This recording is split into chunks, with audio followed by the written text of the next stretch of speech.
LCK Challenger League. I am Valdez, with me is Wolf, and today is a very special day. It's Valentine's Day, and also it is the second day of Challengers this week. Also, it is the last day of round 1 of Challengers. Wow, it's very special. There's a lot of reasons why it's special, but happy Valentine's Day to you guys out there. I hope you got to spend time with someone you love, or if you didn't, you'll stick around because I know you love us in LCK Challengers 2023 spring. Yeah. So you're kind of winning no matter what. So glad that you can at least find solace in our very professional Challengers stream. Yes, very professional. No jokes here, of course. Very much on the nose casting, straightforward. Yeah, well, we're here at Challengers once again. It's always a fun time. This week, you and I, Wolf, are not doing the crazy Monday. It's a 2-game Tuesday. Mm-hmm. So we had to spend some time with the people we love yesterday on Valentine's Eve. Yes. What did you do, Wolf? I went on a trip to Gimpo. I went to Gimpo and went to a cool cafe I found out there. Gimpo. Yeah, I went to Gimpo. And then I came home and rested for a little bit. Then I went to a Mexican restaurant I heard about. It was okay. It was all right. The atmosphere was good. The food was too fancy for me. Too fancy? Yeah, I kind of like when the Mexican food is a little bit more authentic rather than it's Mexican food, but it's very nice. I'm like, well, I mean, it was very nice, and there was a way to spin Mexican food to be very nice, but I don't know, it was trying to be too fancy for me. Okay. That's Sounds what about good. you? What about you though? I went to a lamb-focused restaurant. It was they called it a lamb omakase. Okay. And I felt bad for the lamb, but it was delicious. It was really good. It was really good. It was a really good, Valentine's dinner. Drank a little bit of wine, not too much. Got to work, Yeah. And then I had 2 cups of coffee. Excellent. It was a lunch date. Excellent. And yeah, we had some fun. Just a fun Valentine's Eve because we are working here on Valentine's Day. Yeah. These are our standings, by the way, in chat. They have D+ Kia slipping down after that loss last week to 2nd place, but they could temporarily take it back today. Well, actually, take it back just for the week, in fact, because if they win with any score, they'll pass KT Rolster here. So looking for that win tonight against a relatively weaker opponent, and they will face in Live Sandbox Youth. Live Sandbox has jumped up to 7th place, actually, so definitely pulling ahead of some of those weaker teams at the bottom side. And then we have later on DRX versus Kwangdong Freaks, so should be a close one there. I think much closer than our first one, as you can see here. Yeah, as you mentioned, first one could be a pretty fast one. Second one could be a long and arduous, maybe, 45-minute games. 3 of them could happen. Or will DRX or Kwangdong really prove that they are the better team and have a big moment? You guys are all saying bro Giga Chad. They're not even playing today. They did lose yesterday, although they did take a game. They will not be playing tonight. It was really sad. So, it's okay. You can still say bro Giga Chad, but they're not playing today. Yeah, and there are still Giga Chads. True. So it's fine. It's all making sense. We do have, of course, if you guys watched yesterday, which I know most of you did, a new patch here in LCK Challengers that will also be played in LCK tomorrow. Whoa. Just found out today. I thought we were doing an extra week of 13.1b, but no, we're going to 13.3. First matchup tonight is really interesting because we do have a new player coming through for D+ Kia. Saint will be playing in the mid lane, so he's the substitute mid player for this roster. I talked to the Korean commentators about this beforehand. He's a player that is really mechanically strong at champions like Akali, which is definitely his most famous champion, but he likes to play mids where he can make a big impact and show his mechanics. Yone comes to mind, right? But, I asked the Korean commentators, why is he playing today? As you can see, he's there to your bottom left. And I was like, is it just because it's a weaker opponent? Is it because, they think Pulbe hasn't been performing well?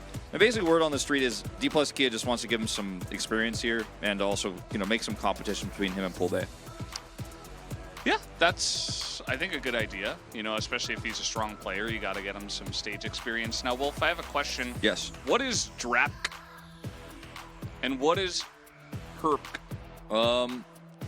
So Dragon percentage, Herald percentage. Are you sure it's not per game?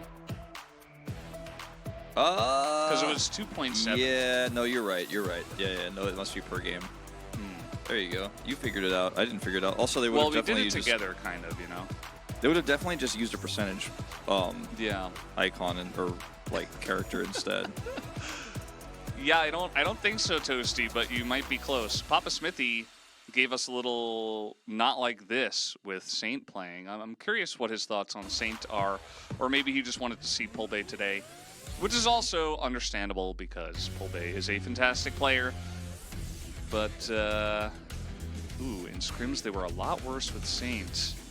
Papa Smithy giving like the secret information in the chat, but that's interesting to see. Maybe that gives Liv Sandbox a little bit of a better chance here.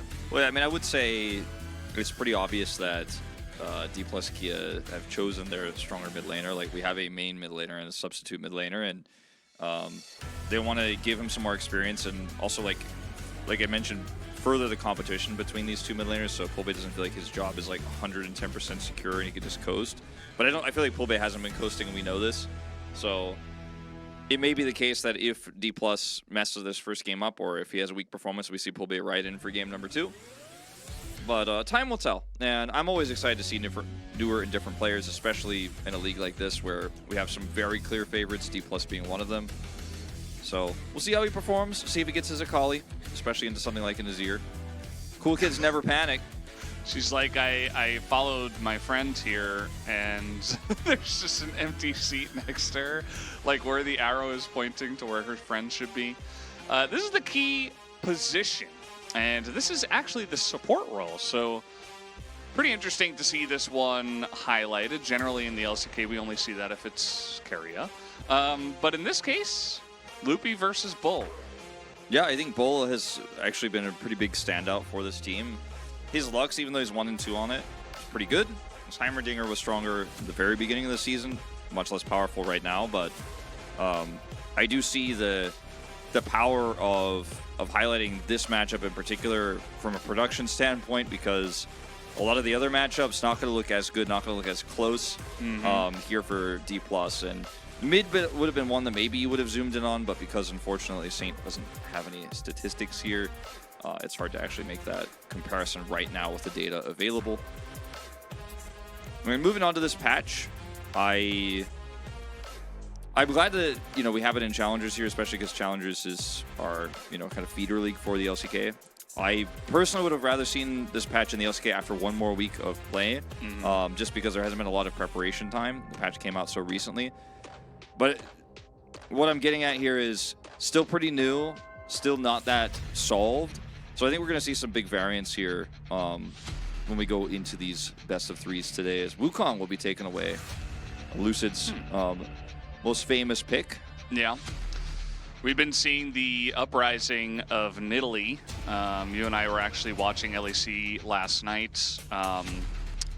Unfortunately, because Bo's Nidalee was pretty very not good. It was rough. It really fell on its face. I'm sure, he's a good player, but that was not it.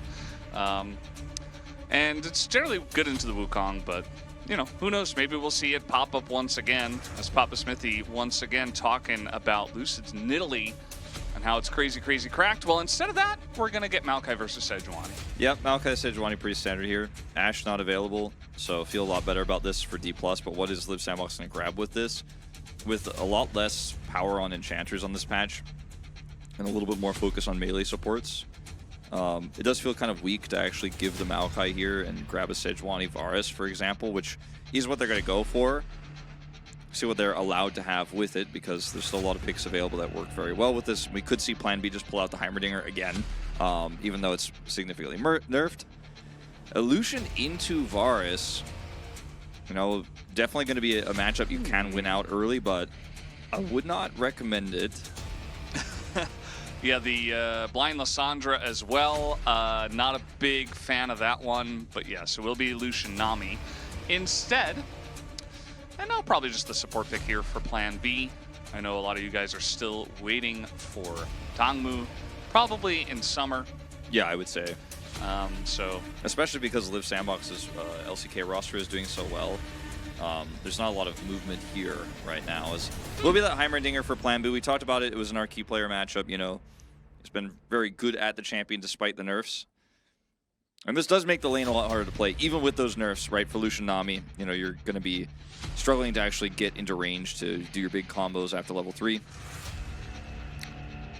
Down here for the Live Sandbox bans, like, it gets a little bit tricky right now as to what you want to do, because you could focus on trying to get Guti, counterpick mid, try to protect those picks, or you could just take away Thanatos' Scion. I don't think it's a bad ban by any means, but definitely not the pick I expected to be taken away here. how is Annie going through drafts still? You want to answer that one, Wolf? Because Annie is very strong in solo queue. A lot of people are wondering why she is not being played in pro, and my personal take, you might have a different one, but my personal take is because she, while she does lane bully very aggressively and very well with level 1 stun, you can do that so easily. She doesn't really have a great escape, and her ability to actually push forward and set up fights can be punished so much by champions like Varus, Sejuani, etc. in this composition, even if you zoom in on it right now. So I don't think that she's really viable in pro at this moment in time, unless you have a more Wombo-oriented composition where you can get big Tibbers value into something else, while Annie is also not going to be vulnerable. Like if you're playing into an Aphelios and it wasn't a pick-based comp, could be strong there. I mean, maybe it could have been good alongside of the Varus, to be honest. Not, you know, not very brushed up on my Annie lanes, but I think also another part of it, Wolf, is that a lot of the Korean pros are just a little bit stubborn when it comes to playing stuff on stage, you know. They potentially don't want to, you know, drop a game because they tried some crazy new pick, unless they get a lot of practice on it. And I'm sure the guys are practicing a bunch, but maybe not just ready for the stage just yet, especially in challengers where, you know, I thought we would see more unique stuff, but actually I feel like we get more of the, you know, plain straightforward stuff in challengers. Yeah. It has been that way so far. We've seen a few weird things. Because speaking of straightforward, I mean, like, come on, like, what's going on here? Castanen went through this draft. He did. I don't know if I would recommend it here into what D+ have put together, because they're going to be so strong in the early mid. I don't hate the mid AD here in this composition, but because you do have that extra magic damage from Heimerdinger, trying to play around this comp feels a little bit disjointed, because you have some pick power in Sejuani Varus, right? And you know, you can Varus ult after the Sejuani prison goes down, and then you're like, okay, got that follow-up damage. But not a huge fan of this one. What are you reading? Definitely an interesting choice. They're going to have to rely on Heimerdinger's AP. Did no one cast that the pre-match graphic had Bull's name, who is on Kwangtung Freaks Challengers instead of Plan B? Heimerdinger. I did notice that, but I was like... I did not. I just was like, I'm not going to mention that. Yeah, that was kind of weird. I was like, yeah, Bull, you know, like, he's good. He's playing later on today. He might be the key player for Kwangtung Freaks. As overall, I mean, look, D+ here. They got Azir, they've got Ornn. Their team fighting around early objectives is sick. They have the Lucian lane, where you're not going to have as much power into Varus Heimer as you would into like a Zeri lane. But still, the early game here is just so strong for them. And they're arguably our strongest team at snowballing leads, just like D+ Kia has been in the LCK. So, gonna strongly favor them as we get onto the Rift for Game 1. Yeah.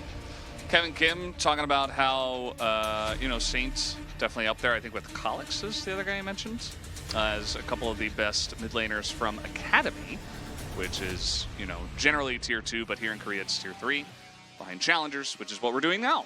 And so very much looking forward to seeing his Azir, even though it's not, you know, the Akali or, you know, this crazy, insane, mechanically demanding champion. Azir certainly is still a strong pick.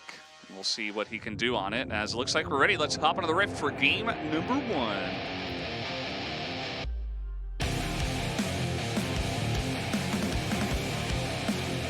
환사의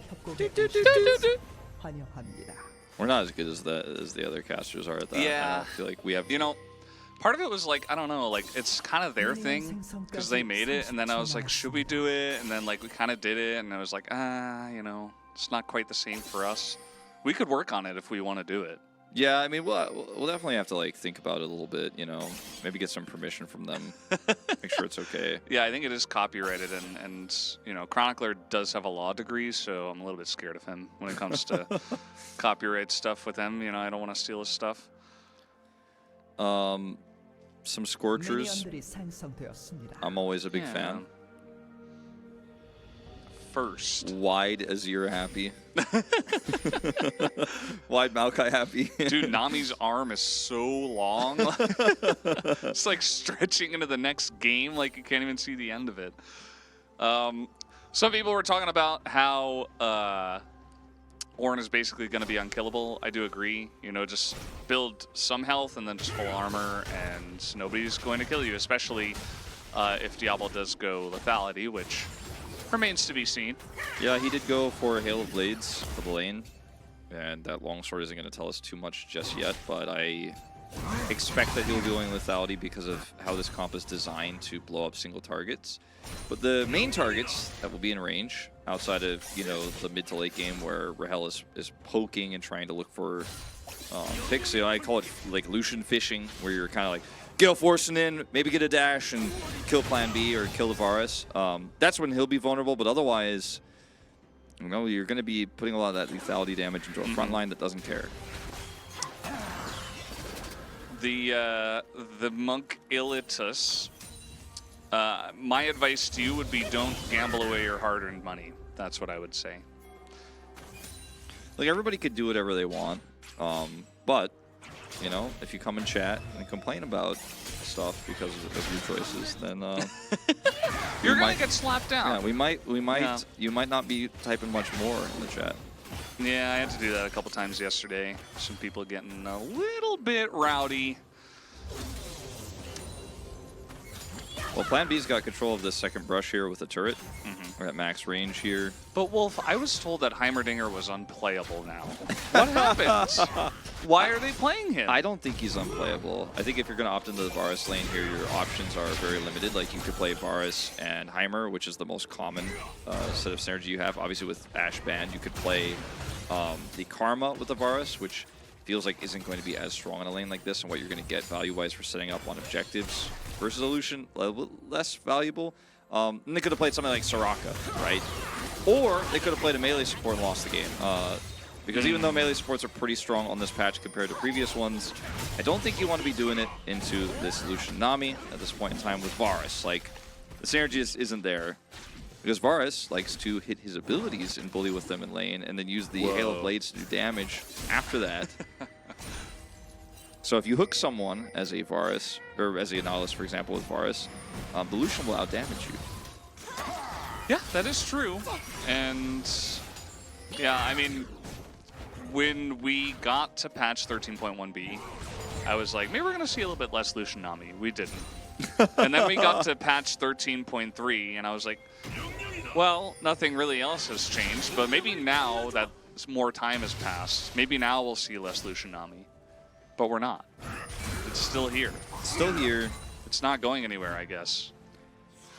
It's a champion duo that, this is my kind of personal take, like Riot has kind of tried to balance Lucian so he's not strong in solo lanes, and they've put him in this position where he's basically strong with Nami only. We've seen some Yuumi synergy with him, but obviously that's now also not very strong on this, the last patch.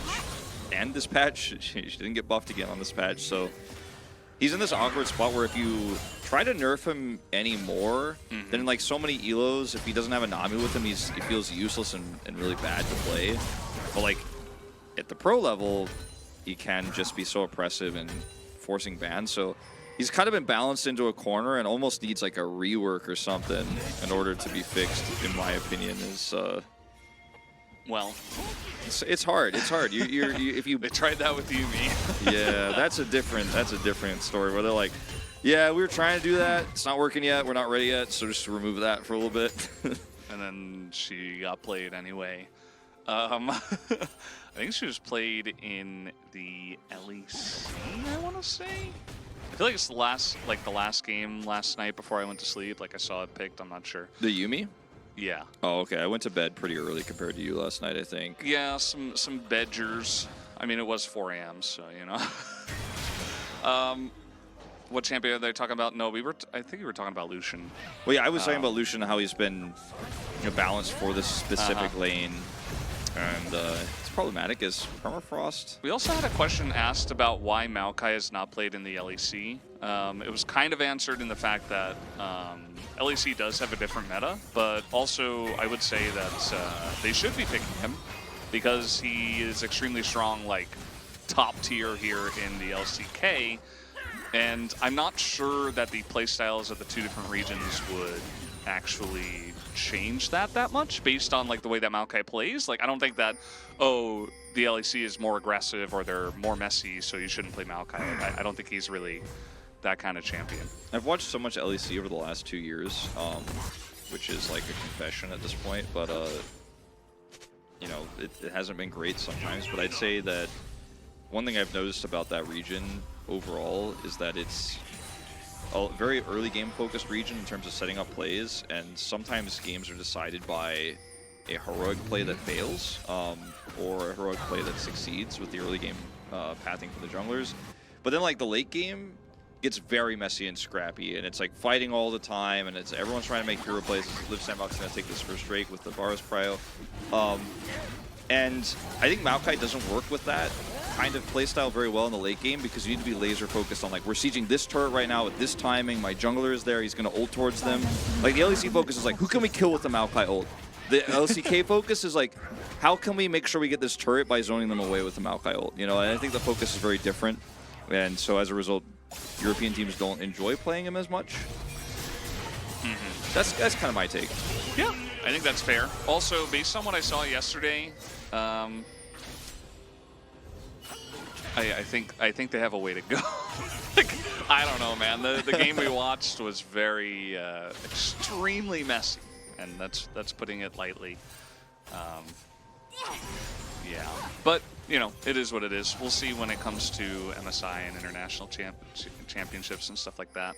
Well, it's weird with like teams like Vitality just kind of really struggling to adapt to a new patch, right, and a new meta. And you know, we've been on this kind of meta for so long in the LCK that for us we're like, well, who knows what's going to happen? But in the LEC, I feel like we were left with even more questions oftentimes. Yeah. I want to say that the new tournament format for LCK makes it better. Trying to make a play on the Saint. I think he's just dead. Yeah, 100-0, first blood. That goes the way of Liv Sandbox, and Saint just had no chance. Either had to flash the Sedge, or he just dies. Yeah. It was the latter in this case. But he doesn't have teleport, so this is actually pretty significant for Liv Sandbox. They can turn this into, after stacking first Drake, now Herald advantage. Some back massage. Level 6 hit here. And Liv Sandbox going to take this Rift Herald. This is going to be an opportunity for Luce to go bot after a bit of damage was done, especially if they know that this Rift Herald is happening. They do know now. Yeah, they should identify it, but the problem is that with the wave clear with the Heimer and the Varus, it's really hard to set up a dive here. Okay. Well, might be able to force a couple of flashes at least. Uh-oh, as Plan B is going to get isolated and killed. Diablo does not opt to flash the Maokai for some reason, and that is going to be a double kill in the bottom side for DK. The only other way you could handle this, which it looked like they were planning on doing, was just to focus the wave down as soon as possible and hide under turret. Instead, they backed away. And I don't have 100% track on like where the turrets are and what the cooldowns are looking like here, but yeah, going for a ward clear here is one of the other problems. And like they see this so late. I was giving them more credit thinking they were aware of this and they were going to try to rush down the wave so that the dive doesn't succeed. But in fact, I think they had really no idea. They were like, this might be a thing, but they were absolutely definitely not sure. Then they were like, uh-oh, we dead. Yeah. And then they were dead. As Diablo, you know, don't want to harp on it, just flash it. I'm sure that's what he's saying to himself as well. A bit unfortunate. Thought he could get out of range with the heal, but those little root tendrils are pretty deceptive. when you see the hitbox of it. Maybe a little bit of a red steal here, perhaps? Nope. And Diablo is a very young player. We talk about this all the time, not to harp on this either. But he's like 15 years old, you know? The guy's so young. Yeah. So, still developing. Actually 15. Yeah. And he'll be 15 until October. Yeah, he's 15 for a while. Yeah. For a whole year. He's 15. It's a long time. Yeah. Generally, that's how long you stay the same age, Wolf. Saint is having a rough time in mid. He really is. And I mean, this is part of why I think maybe Goody picked this Yone here, because he's like, all right, well, I've scrimmed against Saint. I know what his power level is, and I want to be the one who has a lot of agency here in mid. Can't even get a back off. And yeah, all it took was one gank. And I mean, Saint is ahead on CS. That's probably from the early game where the Azir can be annoying with the harass, but now it's going to look a lot different in that mid lane. Yeah, and also, you know, part of this power that you have with the Lucian Nami lane is to have mid prio, so you can utilize that to use first rate fights to your advantage, force Live Sandbox into uncomfortable positions where they have to give objectives up. But this Azir not having prio has meant that, yeah, Rahel and Loopy did set up that one dive there with Lucia, but otherwise have been very muted in this early game. And dodge this Vincenzo angle. Get out of there. He just wants to drag the sapling and not going to get it. Yeah. The Maokai saplings, we've been seeing a lot more just pure AP. Knock up here in mid. Saint is just taking a beating. He is about to get teleport, but still, it's pretty rough. We're looking at the top lane for some reason, not sure why. You know, they're just hanging out farming. Anyway, back down to the bottom side. It's going to be 2 plates, actually, for this bottom lane of DK. And yeah, we've been seeing a lot of AP Maokai. They actually played a lot in LPL as well, is what I've been seeing in the chats. Watched a little bit yesterday, you know. It's very popular. Every streamer in Korea who plays Maokai I've seen has been just playing full AP. This is just fun to stream that too, like, to be totally fair. But I think it's pretty strong. As the timing of Diablo backing to try to get Ghostblade, it looks like here is going to really open up the plates here on bottom side. Live Sandbox will still be able to take this Drake, and D+ aren't going to fight for that. They don't want to, but they still get plate gold for their Lucian. It's not giving everything up here, and without that mid prio for the Azir, you just kind of have to play it this way. Now Saints teleports back up and back here. Doesn't have his mythic just yet, but is one step closer now, and I think this game is really going to start to like get more interesting and become more relevant for D+Gia's comp when we get to this next Drake fight in 4 minutes. But it's really unfortunate that because this Azir has been so behind in terms of lane control against a matchup that, you know, Guti forced him into, we haven't seen any early Ornn fights where you can get a lot of power of the ultimate, any Azir fights, right? So D+Gia feeling very frustrated because of the disjointedness between its power levels in bot and on the top side of the map, where they've just, unfortunately, through Guti, lost control. Or because of Guti, I should say. Looks like Saint going to build that Leandries, very nice, into what he's looking at. Yeah. And what's he looking at? He's looking at Live Sandbox. He's not looking at a champ, unfortunately, in this case. Yeah. Sorry, Live Sandbox, but you know, maybe in the future, they almost got to Worlds, you know. So, yeah. Somebody was saying, you know, why look at top? There's Thanatos there, yes, but he's playing Ornn. He's a great player, and Dihak also pretty young, and also a strong player. Not as young as I think he's 18 at this moment in time, so maybe not young in the scope of challengers, but still. As another Maokai ultimate, this time is going to catch the Heimer. I think it's a little early, as we also do have Vincenzo, one of the best names that we have in challengers. Flash forward, that looks like a dead Nami as Loopy goes down. And a nice little setup there. That is, it's not quite Sejuani Ashe, but it's Sejuani Varus. Yeah, I mean, Sejuani Varus, I was talking about it in the draft. You can play this like, you know, a pick comp, and especially when D+ are playing this far forward. And the idea with this Maokai ultimate is to just walk up here and set up a dive where you get the tidal wave follow-up. Rahel has ult and Gale Force, so you can burst somebody down. The angle on this one is pretty easily avoided, even though the Heimerdinger gets caught. Like, if they had angled it more upwards, maybe there's an angle where he can actually follow through, but he can't because Vincenzo's here, and Lupi is way up in the lane. You have tidal waves, so you feel fairly safe in those moments, but... Any flashers? Nope. Nope. I mean, I'm looking across the rift, and I'm like, I see only one flash down. On F, but...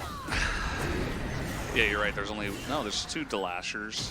Actually, Dahyuk and Vincenzo are both Delashers. I'm not sure if that's what you were talking about. No, I was just saying only Plan B is a flasher because he flashed, but no one else has been flashing is what I was saying. But yeah.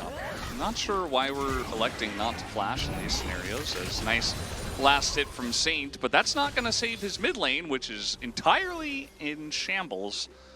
As Vincenzo was able to pick up the Rift Herald, they drop it in mid, and now he doesn't have a mid turret. This is starting to look like a very winnable game for Live Sandbox. Now, there are a lot of problems with the damage profile, and we've talked about this quite a bit, but you look at the state of the game and this Valdi Varus, it's certainly going to be... Like, if D plus K give up this Drake, I think that the map control that Live Sandbox have already gained and how much power they've already shown with Guti here, when he starts fighting in 5v5s where Lucian is under threat while trying to set stuff up, could go very badly. Yeah, I feel like this is the time we do our prediction of, like, right now, who do you think is going to win this game? What do you think? I also think DK, and the reason I was like, let's play the game is because we said all the things of why this could go well for Live Sandbox. But we did our, you know, the mandatory amount of analysis for a challenger game, and now now we get to play the game. Yes, Wolf, what do you think? I think DK, because I think they're a stronger team. I do still think some of those win conditions later on with the ornaments and the power of this Azir, who already has a Leon Grease for neutral setup, is going to be better. But Live Sandbox have played this very well so far. Yeah, I just think Live Sandbox's comp needed to get farther ahead, as maybe they were going to be able to do it here. Nice bubble onto the Heimerdinger. And Dahyuk is alone. Nobody was able to follow up because guess what?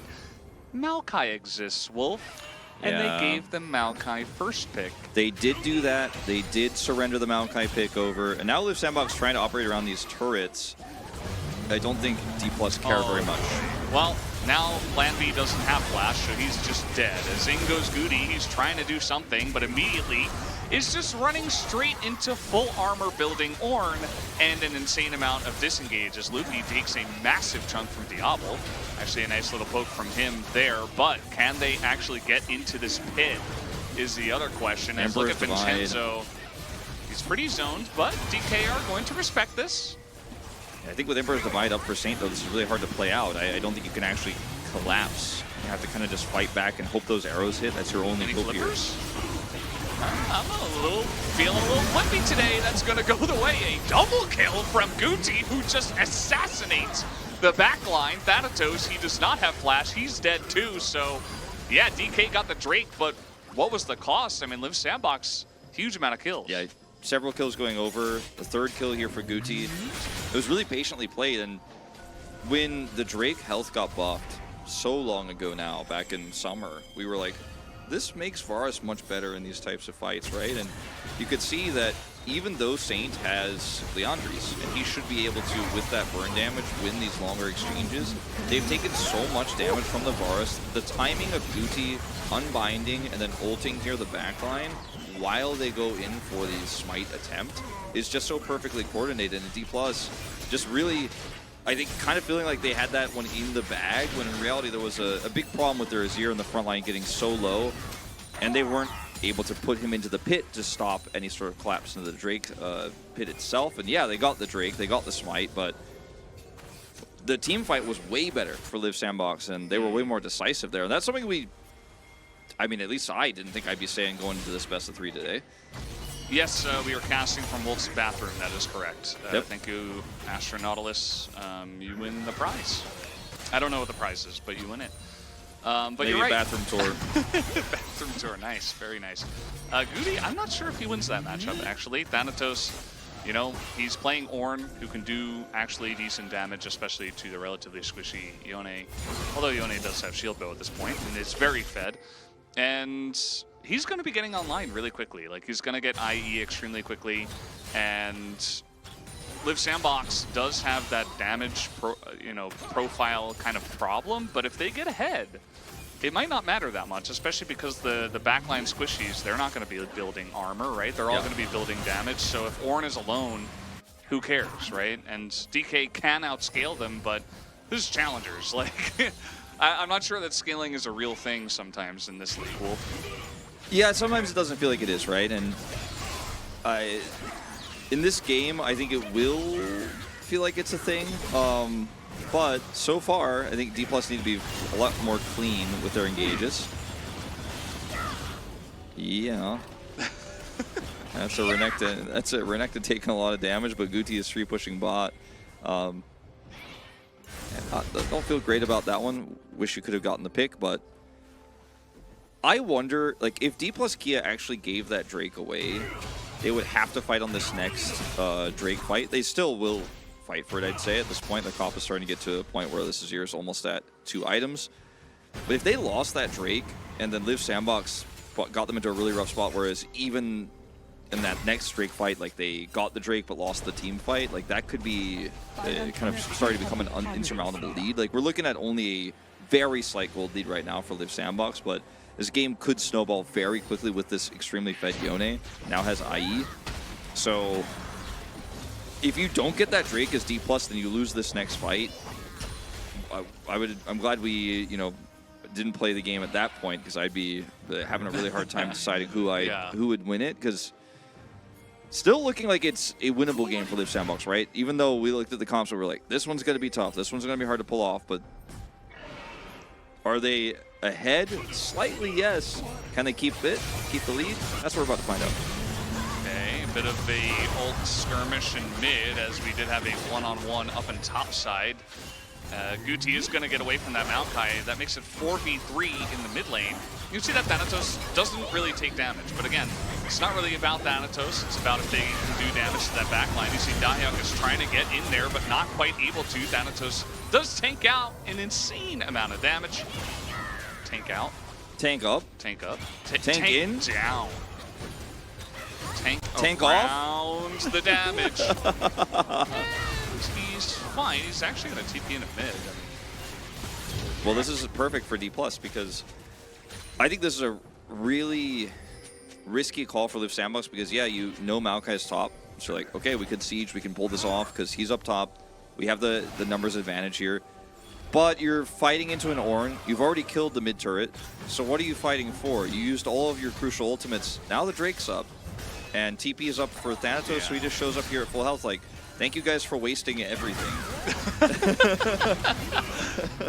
Yeah, that's true. I mean, what if we had a champ that had like a half recyclable ult? Like halfway through the ult, he can decide if he wants to cancel it or not, and then it like reduces the cooldown. I'm trying to think, is there a champion like that? I mean, not really. That is kind Gen's of a thing. Ult kind of was where like that. Like sometimes it gets canceled, but I'm talking about like purposely you can cancel it halfway through. Either way, we do Baron. Live Sandbox are like, okay, enough. You're not allowed to scale anymore. We're just going to do the Baron. Goody's got a really nice position here. And so does Dahyuk, but the Baron was stopped, so DK don't actually have to fight this anymore. Yeah, these ults, actually these ults coming back online now for Live Sandbox too. They can hold their ground here and look for a turn. Dahyuk on the flank once again. Yeah. They don't know about him. They do see Guti in the pit now, I believe. They do have that one, as here we go. Dominus pops. The Heimerdinger going to get that stun onto Azir, and Sync gets 100 to 0. It's perfect. The flank, tons of damage does come out from the front line, but this flank, I think, will be successful, as Diablo and Guti quite low themselves, but not really going to matter all too much. And maybe now they can turn onto the Baron. Yeah, I think they can. The Baron was not secured in the initial exchange, but the crossfire that was set up with the Renekton and Guti coming in with the ult is just so well played for Live Sandbox. Guti very low here, so does Diablo, but they should be able to do enough damage here and secure this. Right? I'm pretty sure they do. They just back away here. And watch the angle that Guti takes here in this fight while Plan B's over on the edge. Root gets set. Emperor's Divide also goes off here. Perfectly played. But it doesn't matter, because Goody still does the damage. He still gets on top. And look at Diehuck zone everybody out. Like, that was one of those moments where you're watching the Azir here, Saint, and you're like, oh yeah, like he's playing this right. Like, he's super reactionary. He knows the danger, and he's trying to time this. But that ult from Goody cut the team in half anyways, and then the backline's super exposed. Yeah. Also, Saint died, like, immediately. Yeah. I mean, like, his ult usage was good, but yeah, I mean... Yeah. It was a little bit too little too late. And DK, they got the second Drake. So, seems like, you know, while that Baron was happening, I guess Lucian just went down and picked it up. But this Baron's going to be pretty nice. I mean, this is exactly what Live Sandbox want, right? They want to get this Baron. They want to start pushing inhibitors and try to snowball the lead that they have. That's what they want to do with this comp. Before they do eventually get outscaled. As you'll notice on the side of DK, you know, there's the upgraded Leandries. What is the name of that, actually? It's like... Leandry's Anguish, I think. Right? Isn't that just the new name? Torment is the new name of the item, I think, and then Anguish got moved into Ornn. No, I mean, I think it was Anguish before, and then now it's Torment, and then Anguish got moved to the Ornn item, right? Somebody in chat, I mean, I only know Leandry's, like, that's the only one I know. Maybe I'm just saying it backwards, and actually it used to be, I don't know. Someone in chat will know. Confused. But I'm sure somebody knows. Lament. Okay. Lament, That's okay. right. That's Yeah. So it is Anguish now on the regular item. Mm-hmm. Used to be Torment, and now it's Lament. Okay. Lulment. Yes. Yeah. Vincenzo, whoa, what's going on there? Rahel is trying his very best to push them away and try to, like, prevent... He's, like, essentially a poke champion in a way. As we are going to have this ult go straight into Loopy. He's going to flash the chains, though. As a couple of ults down now for Live Sandbox, but they get the flash out of the support, I guess. They're sieging super hard here in mid so that the Renekton can try to get that turret down on top side, but he is also being pushed back here by this Leandre's damage. So this is a really good defense so far here for D+. Bottom inner is already down, so there's no threat there. And Live Sandbox, the Baron is expiring. They're going to back away here. The fact that D+ have prevented Soul Point here means they have so much they could do on their terms for the rest of this game. 2-item Azir, 3-item Lucian here means that D+ are ready to fight. Gotta watch the positioning here of Saint going into these because, like I said, his ult usage was great in terms of what he tried to stop in the combo there, but because he was so far forward when he did it, he ended up dying instantly and a lot of that damage is gone because Lucian isn't going to do damage like a Azir can in this fight. Just not going to happen. And obviously the same can be true of Varus, right, in a lot of ways, but there's so much CC and so much burst that you can just win the fight outright in like 8 seconds or less if you're Live Sandbox, if you can set that combo up. If the fight goes any longer than that and the Azir's alive, you're not feeling good about your chances. The Azir alive and the Lucian alive for any longer than 10 seconds, I'd say, and it's definitely a good angle for DK. But they need to get there. Pulbay got abducted by Papa Smithy and is on a flight to FlyQuest headquarters. You know, I could see that. I could, you know, they've got a pretty good mid laner already, but as this one is going to go into Rahel, he's not even going to bother to use Cleanse. He's like, okay, cool, I mean, whatever. There's no actual threat after that. Yeah, the angle was pretty good for him. Gets under turret, and he's like, yeah, what are you going to do next? Diablo roots him even with his ult, and you're like, yeah, still cool enough damage to kill me. You can see how much damage he'll take from an arrow there. So if he got hit, he would have been fine. I actually really appreciate how carefully he positions, but also like how he's really conservative with his summers in this case. Does take a huge chunk of damage though, and if he gets hit by that one, we'll probably have to back. 50 seconds until this Drake fight. We're going into a really dicey situation for Live Sandbox if they can't win this fight. I think if you can kill the Azir again, you feel really good about your chances here. And you don't have, he doesn't have a stopwatch, so Saint is really going to be reliant on his positioning, his flash. He has gone for Void Staff, which I think is fine given the situation on the other side and the itemization as well. As it's pretty difficult for Rahel to get hit by those arrows, actually, considering that he is Lucian. Yeah.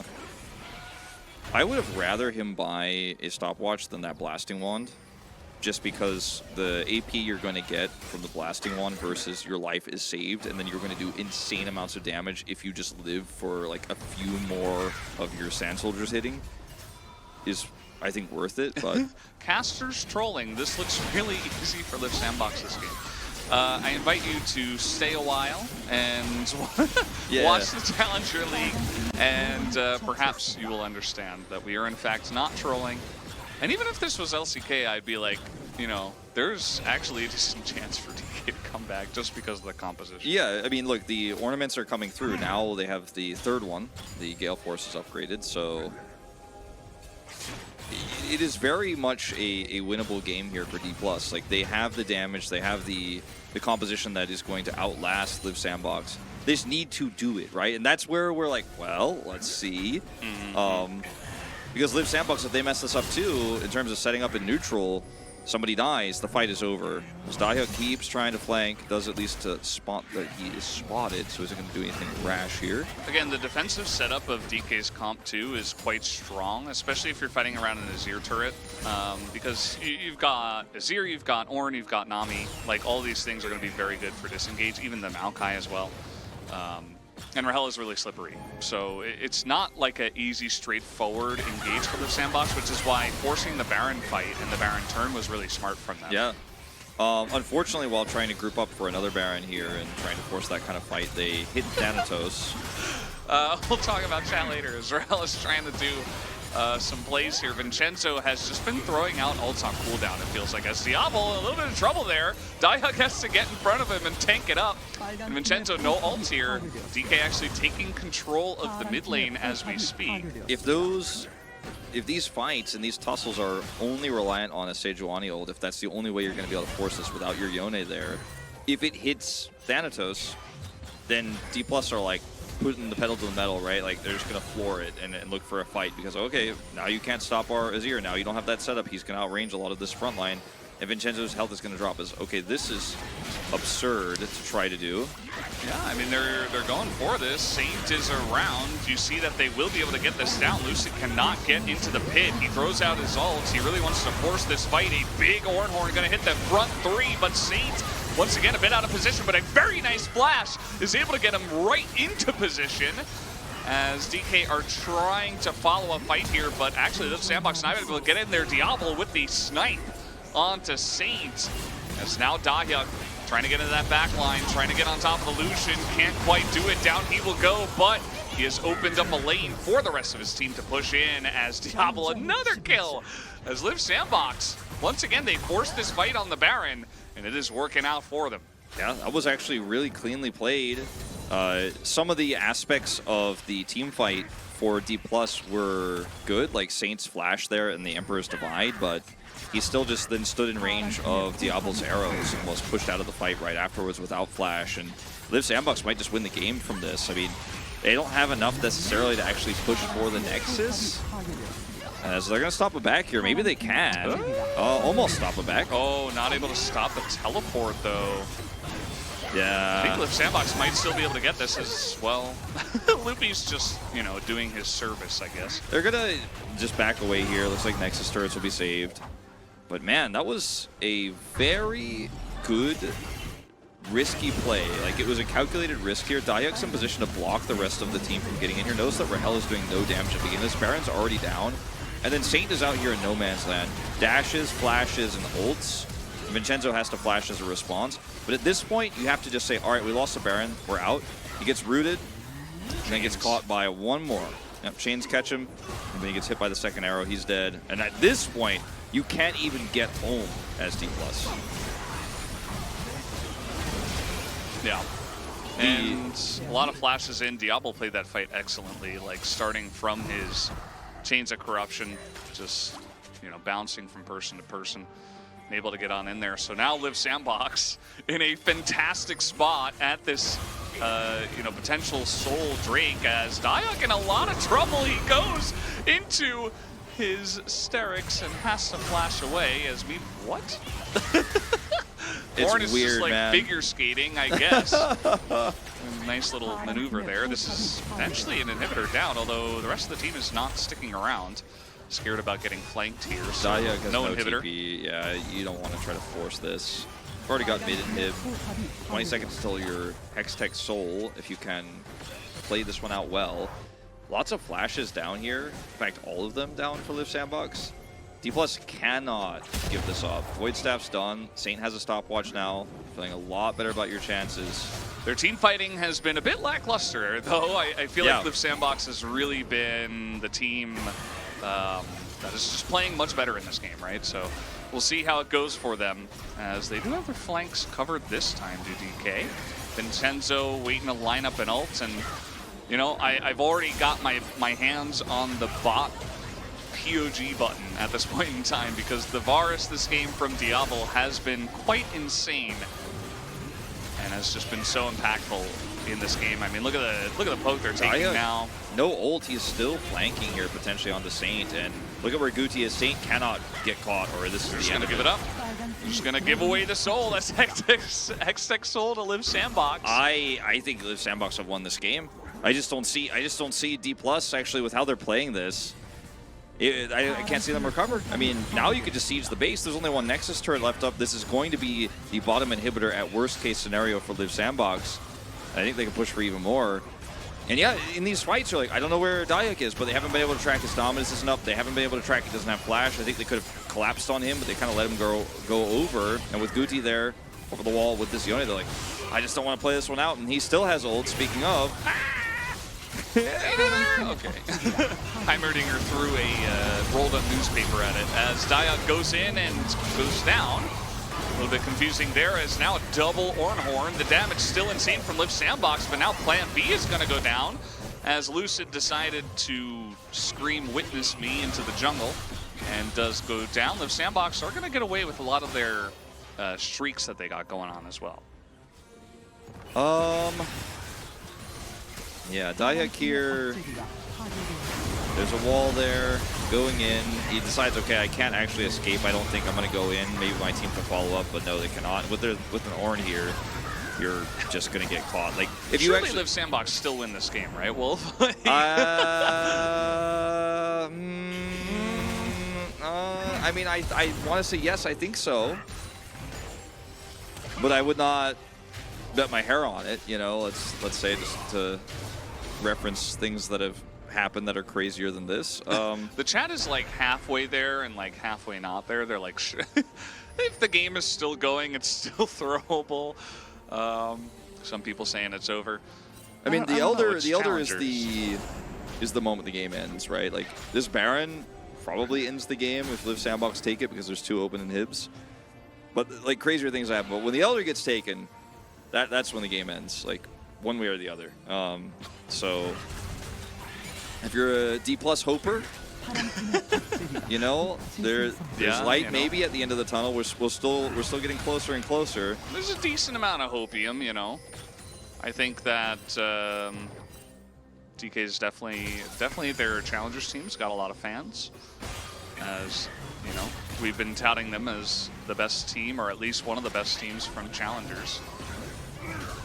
But Dayak has been consistently getting good flanks off. He's gone a bit too ham sometimes, but you know, he's doing his job. He's creating space for Plan B, Diablo and Guti to put in that damage. As here we go, Sedge ult is out, Baron goes down, and Live Sandbox, probably the right thing. You know, a good phalanx there for the side of DK, and so they just say, well, we already got the Baron, so who cares?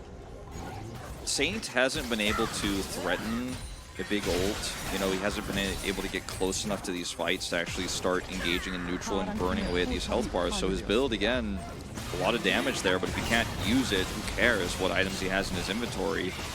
Very low damage, I think we'll see from him at the end of the post game, whether they win or lose, compared to what a normal Azir at 40 minutes with this itemization would have, because after he got punished and picked so many times, I think he's playing scared here, isn't willing to actually make that scoop, you know, the shuffle into Emperor's Divide happen with Zhonya's, and he needs to be willing to do that, because he's the only one who could save this game. If he sets that up, then Thanatos hits a big ult, and then suddenly the Lucian starts popping up. He's got GA now. Like, that's how you win this game as D+. So Time to stop being timid. Time to be ready to carry this game. As right now you're gonna be sitting behind these minions for another few minutes before the Elder spawns, but gotta be ready. The Zereldis Varus is not holding back. If anyone steps up to do anything, they just get smoked in the face, essentially, as Lucid is like, I'm the tank, right? I have to be in the front, but he is not taking much as immediately he dies. How did he even die? Like, that was insane. As now even Thanatos cannot tank against anything, nearly dies to just Hextech Soul, as Ingo's Goody is just going to take him down. The Live Sandbox, they have broken the back of DK here. As Rahel is alone, but probably not for long. He will join them in the Death Chamber surely in a moment. Surely. He's trying to go forward, and yeah, he's just going to get stunned up. Did have GA, surprisingly, but down he will go anyway, as Rahel is on a mission. Okay, gonna take out the... yeah, Goody goes down. Either way, Live Sandbox is gonna take game number 1. And a very nice beginning upset. Perhaps we'll see Pulbay for game 2. Yeah, I mean, if this was a very important match for your regular season, or if it was going to be something that decides, you know, okay, where are we going in playoffs? Are we making playoffs? I think 100% you see Pulbay in. It is a match that could decide whether KT is going to be in first place after this week or not. So it is still important. Don't get me wrong. But yeah, look at that damage for the Azir. Half of the Lucian's damage. As mentioned, like, that's really low for the build he had. I think he was just super scared this game. And yeah, Lucian did a lot of damage, by the way. Rahel played like a god. Unfortunately, he was a little bit alone, and I think that from ahead, the Varus is just a lot more punishing, right? There's only so much the Lucian can do in this position. Yeah, I voted for Goody, or rather for Varus, excuse me. Same. For Diablo. I think Goody is the other choice. That's a really strong one. I think his early game was very good, and the pressure he put on to Saint was very successful. However, after watching Saint play the entire game, it makes you wonder, like, was this a Guti win or Saint kind of struggling, right? And I think I'm leaning towards the latter, and I think with that Varus accuracy and how much with those empowered W, or those W empowering arrows he sent in, I really overall feel like this game was about the consistent Varus poke that prevented D+ from actually pulling the trigger in those fights, and the Maokai actually kind of looked weak in this comp. Like, he wasn't building that tanky. He did end up building, what, the Even Shroud? Or is it Ever Shroud? That Even Shroud. The support item that we've seen. Haven't really seen that build on Maokai myself just yet, but it only gives you the ability to do that extra damage and be more tanky if you can actually get in and you know, root somebody, which he did not. As Guti will actually steal PUG away, which means that literally no one on the Korean side actually voted for the AD carry. They all voted for Guti. Yeah, I don't really get that. I mean, he did set up the early game alongside of the Sejuani, but that kind of felt like a two-man squad, you know, getting the Yone ahead. And he played well, but... And, like, he had some of those, like, really nice ults in some of the earlier team fights, but after that, it was, like, all Varus all the time. And the reason why I am so on the Varus train here is because what Guti did wasn't actually game deciding. He got the team a lead, but then their comp struggles in late game if those Varus pokes aren't so pristine and so good. And, like, yeah, he got them a lead, but then they didn't actually get so ahead that it was, like, over by default, right? Like, he actually had to, Diablo, play that Varus to a T in the later parts. So that's why, for me, he was the player of the game. Same. And, you know, both of our chats are like, what? You know, Diablo robbed. But you always got to know, guys, different points of view. You know, the Korean cast might have been going insane on Goody and some of his plays early, and maybe that's why they did go for his vote. He played well. Live Sandbox played really well. They get this first game here. And guys, we're going to take a break. We'll be right back.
Welcome back, guys. We are here for Challengers. This is leading into game number 2.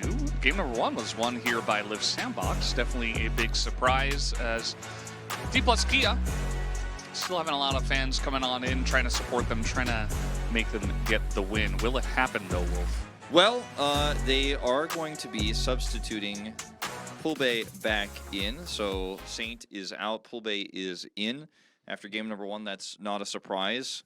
I thought, well, I mean, I actually find it like very slightly surprising considering if you're trying to create competition between your mid laners and you're trying to get this guy experience, you don't put him in and then he goes like 0-4 and then you're like, all right, that's it, you're out. Like, nice try, Bucko. Like maybe next time. That has like a really counterproductive sort of effect based on what I heard as to why he was in.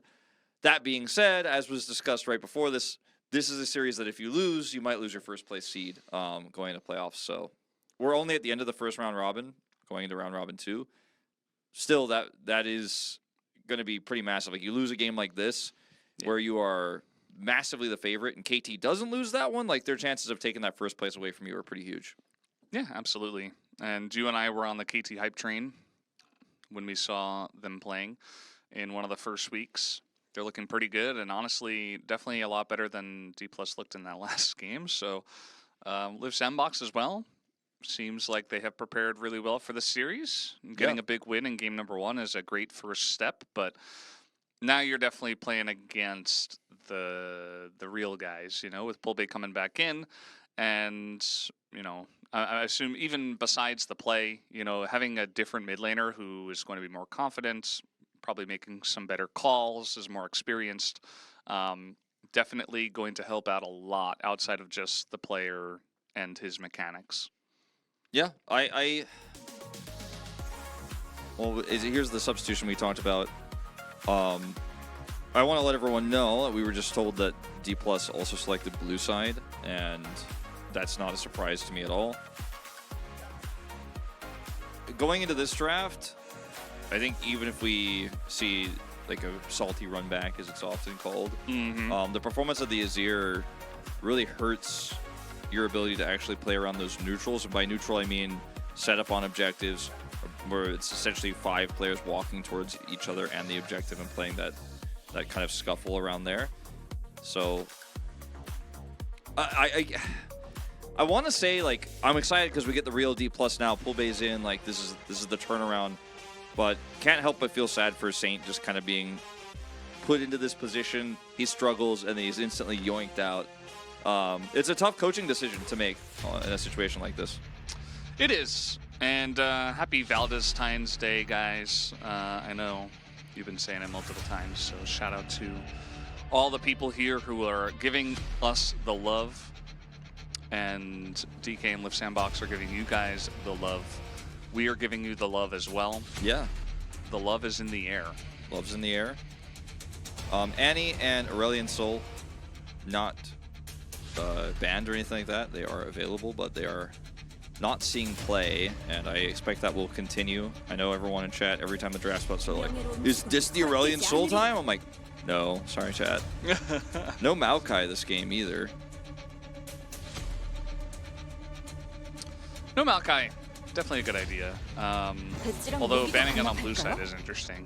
But I suppose that DK say, well, didn't really work out for us in game 1. Let's try something else. Yeah, and the Lucian part of this comp can still be what they go for if that's their plan to get Railhead, because we all know he had a great game.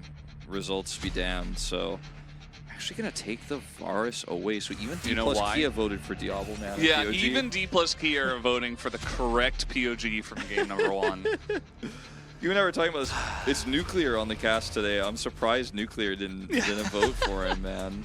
He got peer pressured, you know. That's definitely the way it went. It's 2 against 1. He's like, well, I guess I got to vote for Goody. I don't have a choice. Jin Heimerdinger. What do you think Atlas thinks about this duo? I think he puts it 1 tier above the Jin Karma, but I still don't think he likes it very much. Probably correct, yeah. I don't hate it yet. We'll see what else they put together with this draft, and then I may hate it. Because you also don't have Maokai. Like, Maokai makes this a lot stronger, just Gen in general. We got a lot of Jin haters in the chat. I think Jin is fine. My favorite copy pasta recently is the Jin trick y'all, man. Yeah, you know, AD carry, like, whatever that copy pasta. Someone post that in the chat, please. That's like my favorite copy pasta. There's the Karma, so we are going to have Karma in this game, not with the Jin, but against him. And Renekton, once again here, prioritized very highly. Thanatos, we picked that one up this time. Feels like DK are... They're like, okay, we're the better team. They looked really good on these champs. Let's just ban or pick away everything that they played in the last game and just deny them outside of the Heimerdinger, I suppose. Because they take the Varus, they take the Renekton, they ban the Sejuani. It's going to be a different game at this point if you change this many things. No Nidalee for Lucid with the Renekton here, and Lucid's proclivity to playing the Nidalee extremely well. I do like this ban. You know, we did see, as you mentioned in game 1, a little bit of LEC Nidalee from Bo yesterday, which did not go well, but I think that is more a product of how that game was played out than the strength of the champion. I think she's very strong, especially when she has a Renekton to play alongside. Hey, we didn't say absolutely. We predicted that based on what we knew. Daryl doesn't get it, man. He needs some time. You know, imagine talking about win conditions of the losing team. Like, how dare we? It's okay. He'll figure it out. He needs a couple of years. Yeah, this the casters are very biased towards T1, by the way. That's very true. Yeah. This Jin Kali boss is great. He's just running around doing nothing. The one I saw that I loved the most, actually, instead of saying doing nothing, was he just running around reloading, which is like just so good. It's so true. Ooh, Goody's gonna pick up the Azir this time. He's like throwing down the gauntlet, saying, "Okay, well, you didn't do it well." It's a different mid laner this time, so probably just a top tier pick. Nah, not in this draft, right? Surely not. Wait a minute. Hold on. Please don't play Swain with the. Don't play Swain with the Varus, please. What is this? Do not play Swain in this comp, Pulbe. Pulbe, I know. Chronicle's like, but Pulbe's Swain is so good. I'm like, oh, now they're teasing the Annie.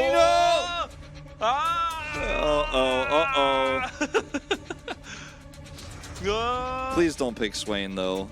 Give me the Annie if you're going to do this. Like, Annie actually kind of good in this comp. Right. Man, what a buzzkill, Luke. Don't do it to us like that. Just go next. Just go next. Just go next. What? How can they troll us twice in a row? Like, really? Gwen into Renekton is not a normal answer. This is not normally. This is not normally. Please check Dayak PC. Please check him PC endgame. Very good player, but I mean, technically, into the top side of the map, it can do well in team fights, but the lane is kind of bad. The lane's gonna struggle because Renekton wants to be in your W, in your mist to do his damage. So it's very. I mean, you get some extra resistances, but this comp for D+ has power in bottom side, where you can chip away at Jin. You have the Rise in mid, which is going to give you a lot of prio. You can Realm Warp play. Viego is amazing with this amount of frontline and pick. I am giving a pretty big edge here to D plus Kia going to this one. And it's also Poolbay, who's back on the roster, right? So I don't think some of that shakiness we did see from Saint will be replicated here. We had Guti also not playing. Like, Guti, in my experience with casting him, very limited experience this season, has been better on non-control mages and, like, when he's got an assassin, if he's playing the Akali, if he's playing the Yone. He looks very good on those types of champions. Put him on an Azir. He's been fine, but he hasn't been a hero. I think that Vincenzo also plays better when Guti is on something that's good to set him up. If it was Vi Ahri, for example, I'd be like, oh yeah, this makes sense to me. I'm not saying that's better right now in this meta, but not playing to their strong suits here with this draft. Yeah, the one thing I will say is that Liv Sandbox definitely looked much better prepared, and they played much better in game number 1. So it is challengers at the end of the day, and all of what you said is correct, Wolf. The analysis is there. But will it matter, is the question. Challengers! Challengers!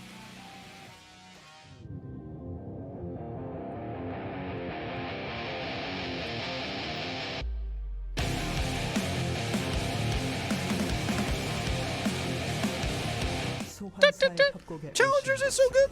I love challengers! Is that your thing now?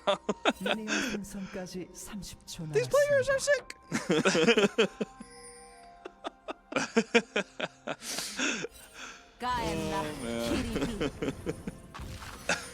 I apologize to everyone in chat, though. No, I like it. I think you should do it every game now. I'll come up with something different every time.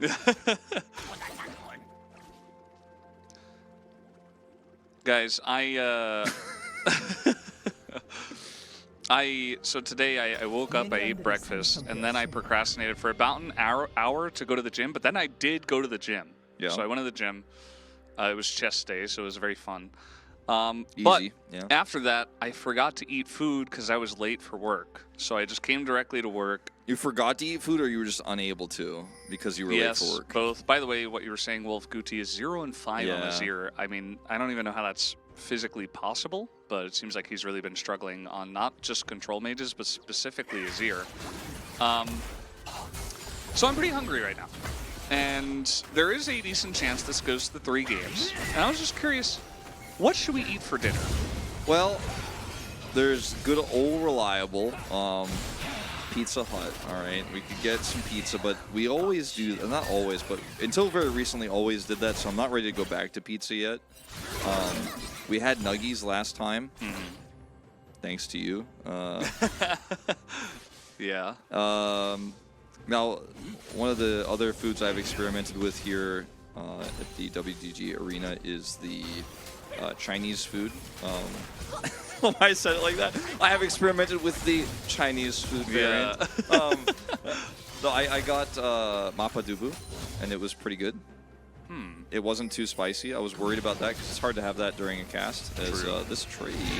Polbay is just going insane, trying to bait Guti into this one. As will he have the stun under the turret? Nope. Not going to flash for it either. Just pushing Guti out of lane. Yeah. It was actually very well handled by Guti. He read the situation very early, didn't get baited in.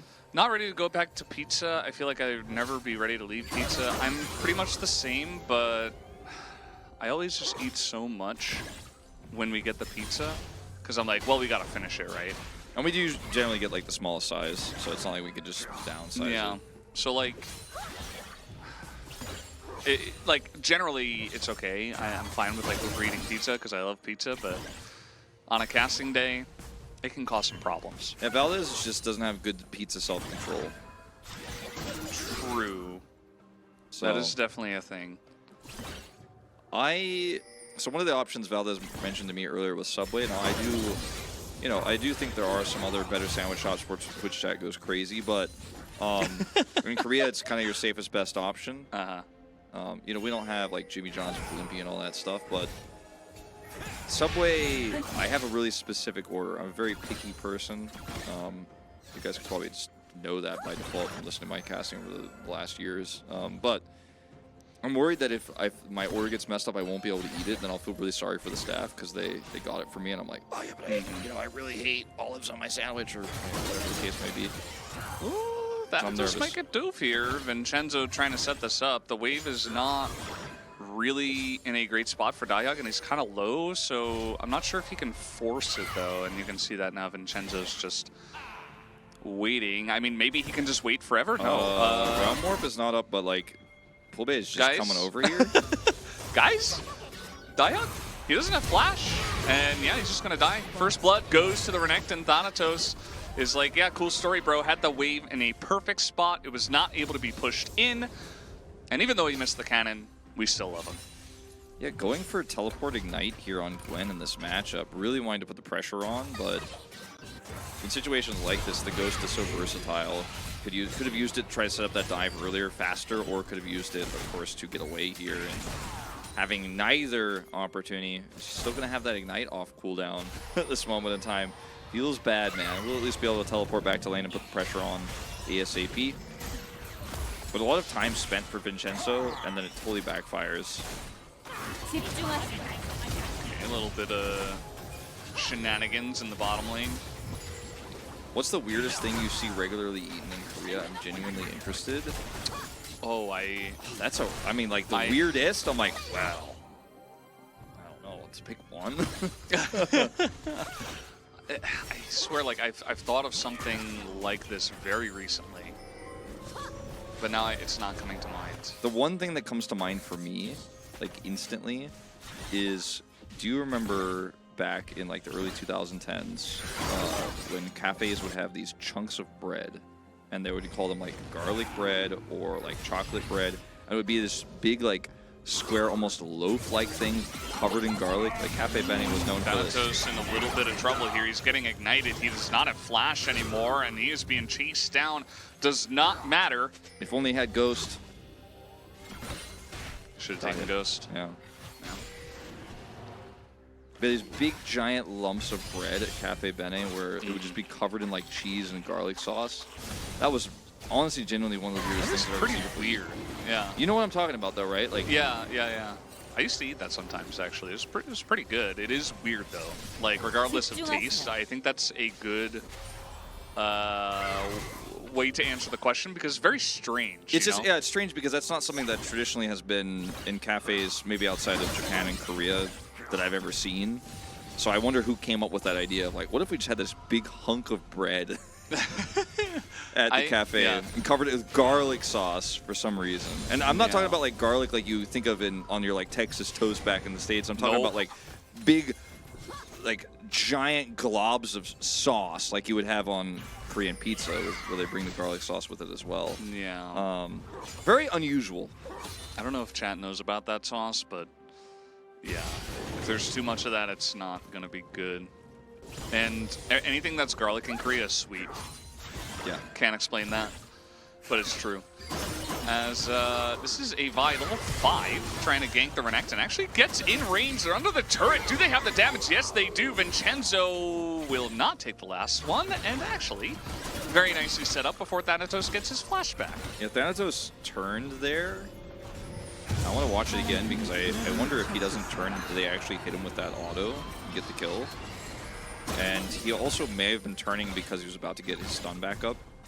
So maybe when we have to watch the replay, maybe we'll see his cooldowns, maybe he'll be clicked on. But this is a plate going over. He does not stun in this exchange, so maybe he's thinking he can turn and stun here on the Vincenzo. See that turn I'm talking about? I think he still dies if he doesn't turn, but yeah, maybe he's hoping he's going to get that stun off and then get the kill. Yeah, definitely looked like that. No teleport for Thanatos. Has to walk it out, loses a lot of XP and gold. And even a plate went over to Diehug with all of that. Lucid is going to take this opportunity on the backs to go ahead and take the Rift Herald. And this should be pretty nice. I don't know if they really want to drop into the top lane.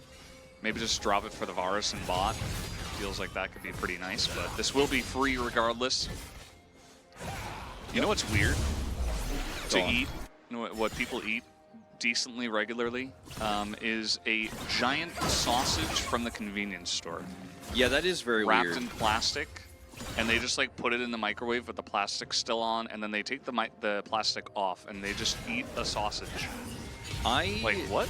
When I first moved to Korea, I thought, like, okay, this is not something I've seen before.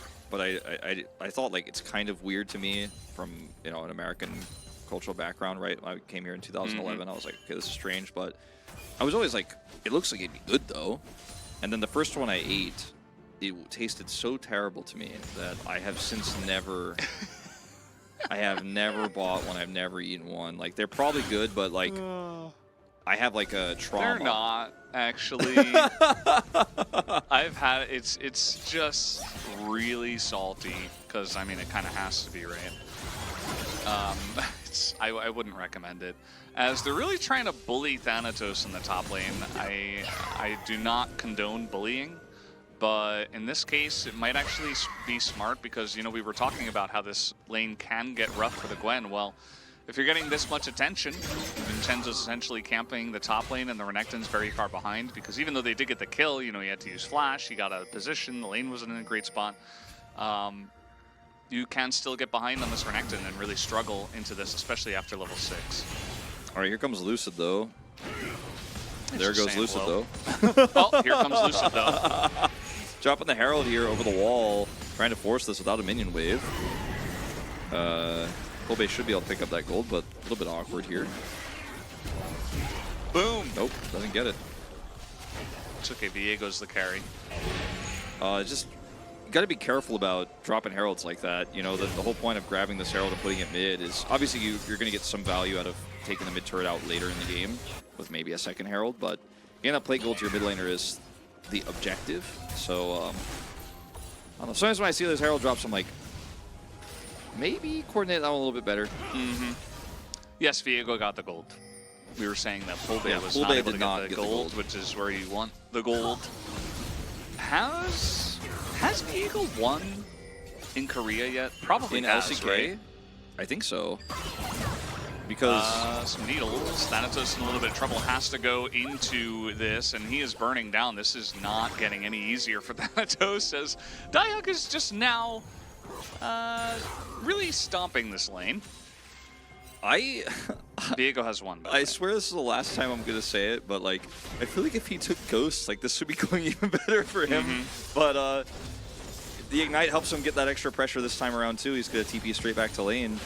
And Dialk has a 30 CS lead, so we weren't really sold on playing this matchup into the Renekton, but with the camping, as you mentioned, the item lead he has now, he has Riftmaker. He can just do whatever he wants now. He really just doesn't care. And if Renekton is on top of him and he gets a Q off stacked up, like that's like a third of his health bar back. With this Riftmaker, he's got refillable pots. He does not care.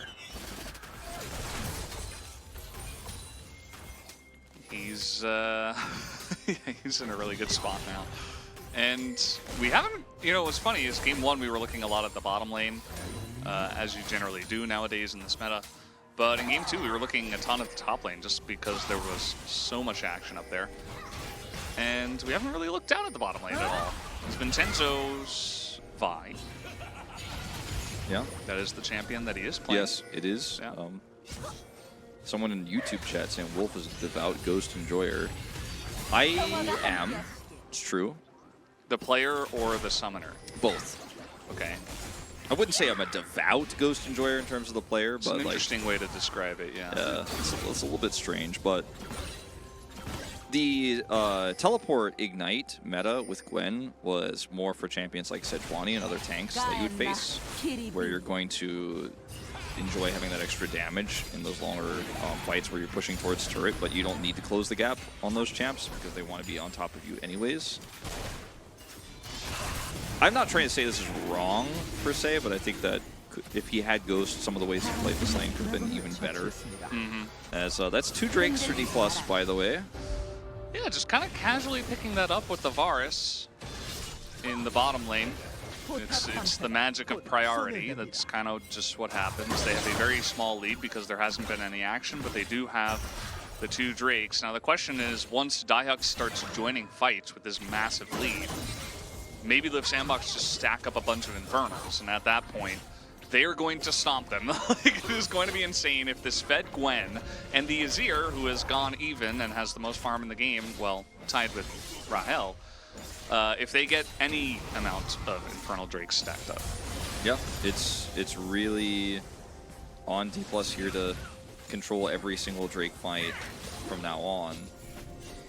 And the Renekton still is going to serve some functionality in this comp, especially versus the Azir in particular, and could be potentially against Vincenzo if he wants to dive. Who scales better, Renekton or Gwen? It's Gwen. It is Gwen, yes. But Renekton can still do things on low eco in the mid game, like on this third Drake fight. He will still be relevant, but he's an impactful guy in like starting fights and kind of creating space, you know.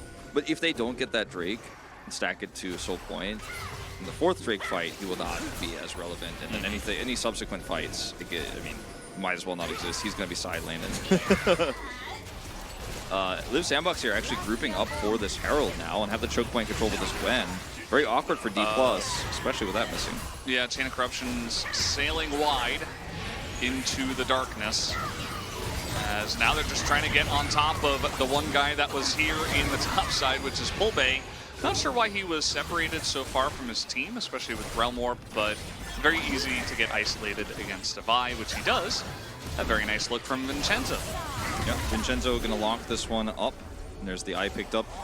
If Pulbay was there with Renekton, like if Thanatos was with him, and you're like, okay, we can actually Realm Warp maybe over the top of this Gwen and get into the back line with our Renekton, then maybe that positioning makes sense, right? But Renekton is nowhere near him, and he's just kind of off on the side with Realm Warp. So could have started the fight off in a safer position, and there was nothing he was going to bring into the fight there from that angle. I think Liv Sandbox identifying so quickly where he is here, because he's up on the top side of the map, right? Could have Realm Warped into this earlier, but a big, huge disconnect. Yeah. Now they definitely know, and now they have vision on him, and Pulbay has nothing. Yeah. And they don't pull the trigger while the collapse happens to try to rush in and grab the Herald or anything like that, so kind of lose on both sides there. I mean, not kind of, completely. Definitely and absolutely, yes. Chronicler, clearly all these players are washed, paid frauds. Chronicler, you said it yourself, this is a positive chat. Paid fraud, still a professional, right? Playing in a Mickey Mouse league. Damn, Chronicler. Woke up on the wrong side of the bed today. He's definitely joking, but he's also making fun of the people who actually do say that in the chat, who are not welcome. I think this is more of a Donald Duck league myself. I think I'm more partial to the SpongeBob analogy myself. But yeah, I could see the Donald Duck. I'm not really... Oh no, Pulbay. Not like this. I mean... Okay, well he has some support this time, flash. and he has Flash, okay. Lucid's playing Viego though, so he's useless. Unfortunate. You know, going into this series when we saw Saint and I was like, man, it's Pulbay though. Like, you can't sub that guy out. And then spoken to the Korean commentators for context for those who weren't here earlier. It's like, okay, well, they want to have them compete with each other, give him some more stage time and stuff like this. And his hands are good, basically, is the kind of expectation. His Akali in particular, very famous from the Academy series. But you watch Pulbay's gameplay here so far, the laning has been fine, but some of these setups where he's walking into places with no vision, kind of off on his own, like it seems like his headspace today at least isn't where we expect it to be, and maybe that's why D+ was like, all right, well, this guy's kind of falling off a little bit right now in terms of his focus.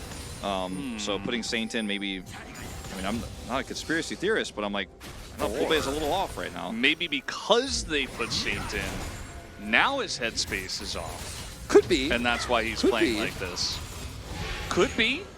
We'll never know because, well, we're not part of the team. We're not on the team like Drake is. No, some guys will get that reference. This is the second Rift Heralds who is going to be dropped here in the mid lane. This mid turret very healthy for the side of DK and Pulbay.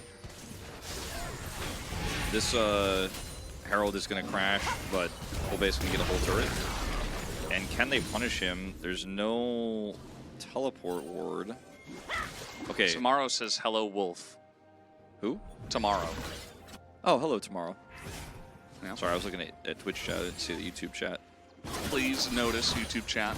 Yeah, I know. I got you Tomorrow. Thanks for the shout out, for greeting, whatever you want to say. Pulbay is allowed to have such a long leash down here. Liv Sandbox didn't have any teleport wards to flank and kill him.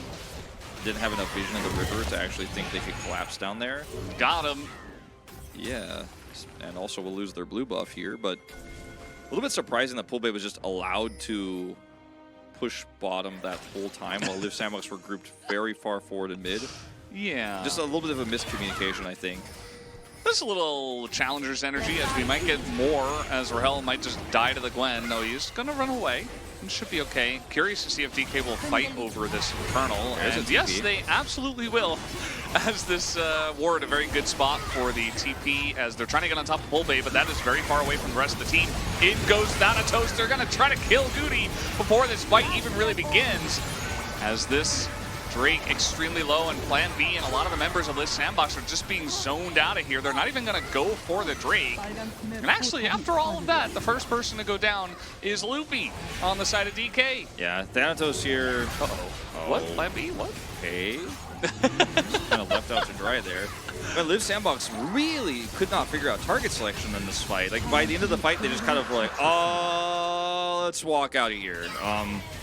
And we literally talked about this about 4 minutes ago, how Thanatos, despite being behind this game, is still Renekton and can still point and click on somebody and stun them. Watch Thanatos just go like, all right, Guti's over here, flash on him, ult on him. He has to flash and dash over the wall, so no Azir in this fight.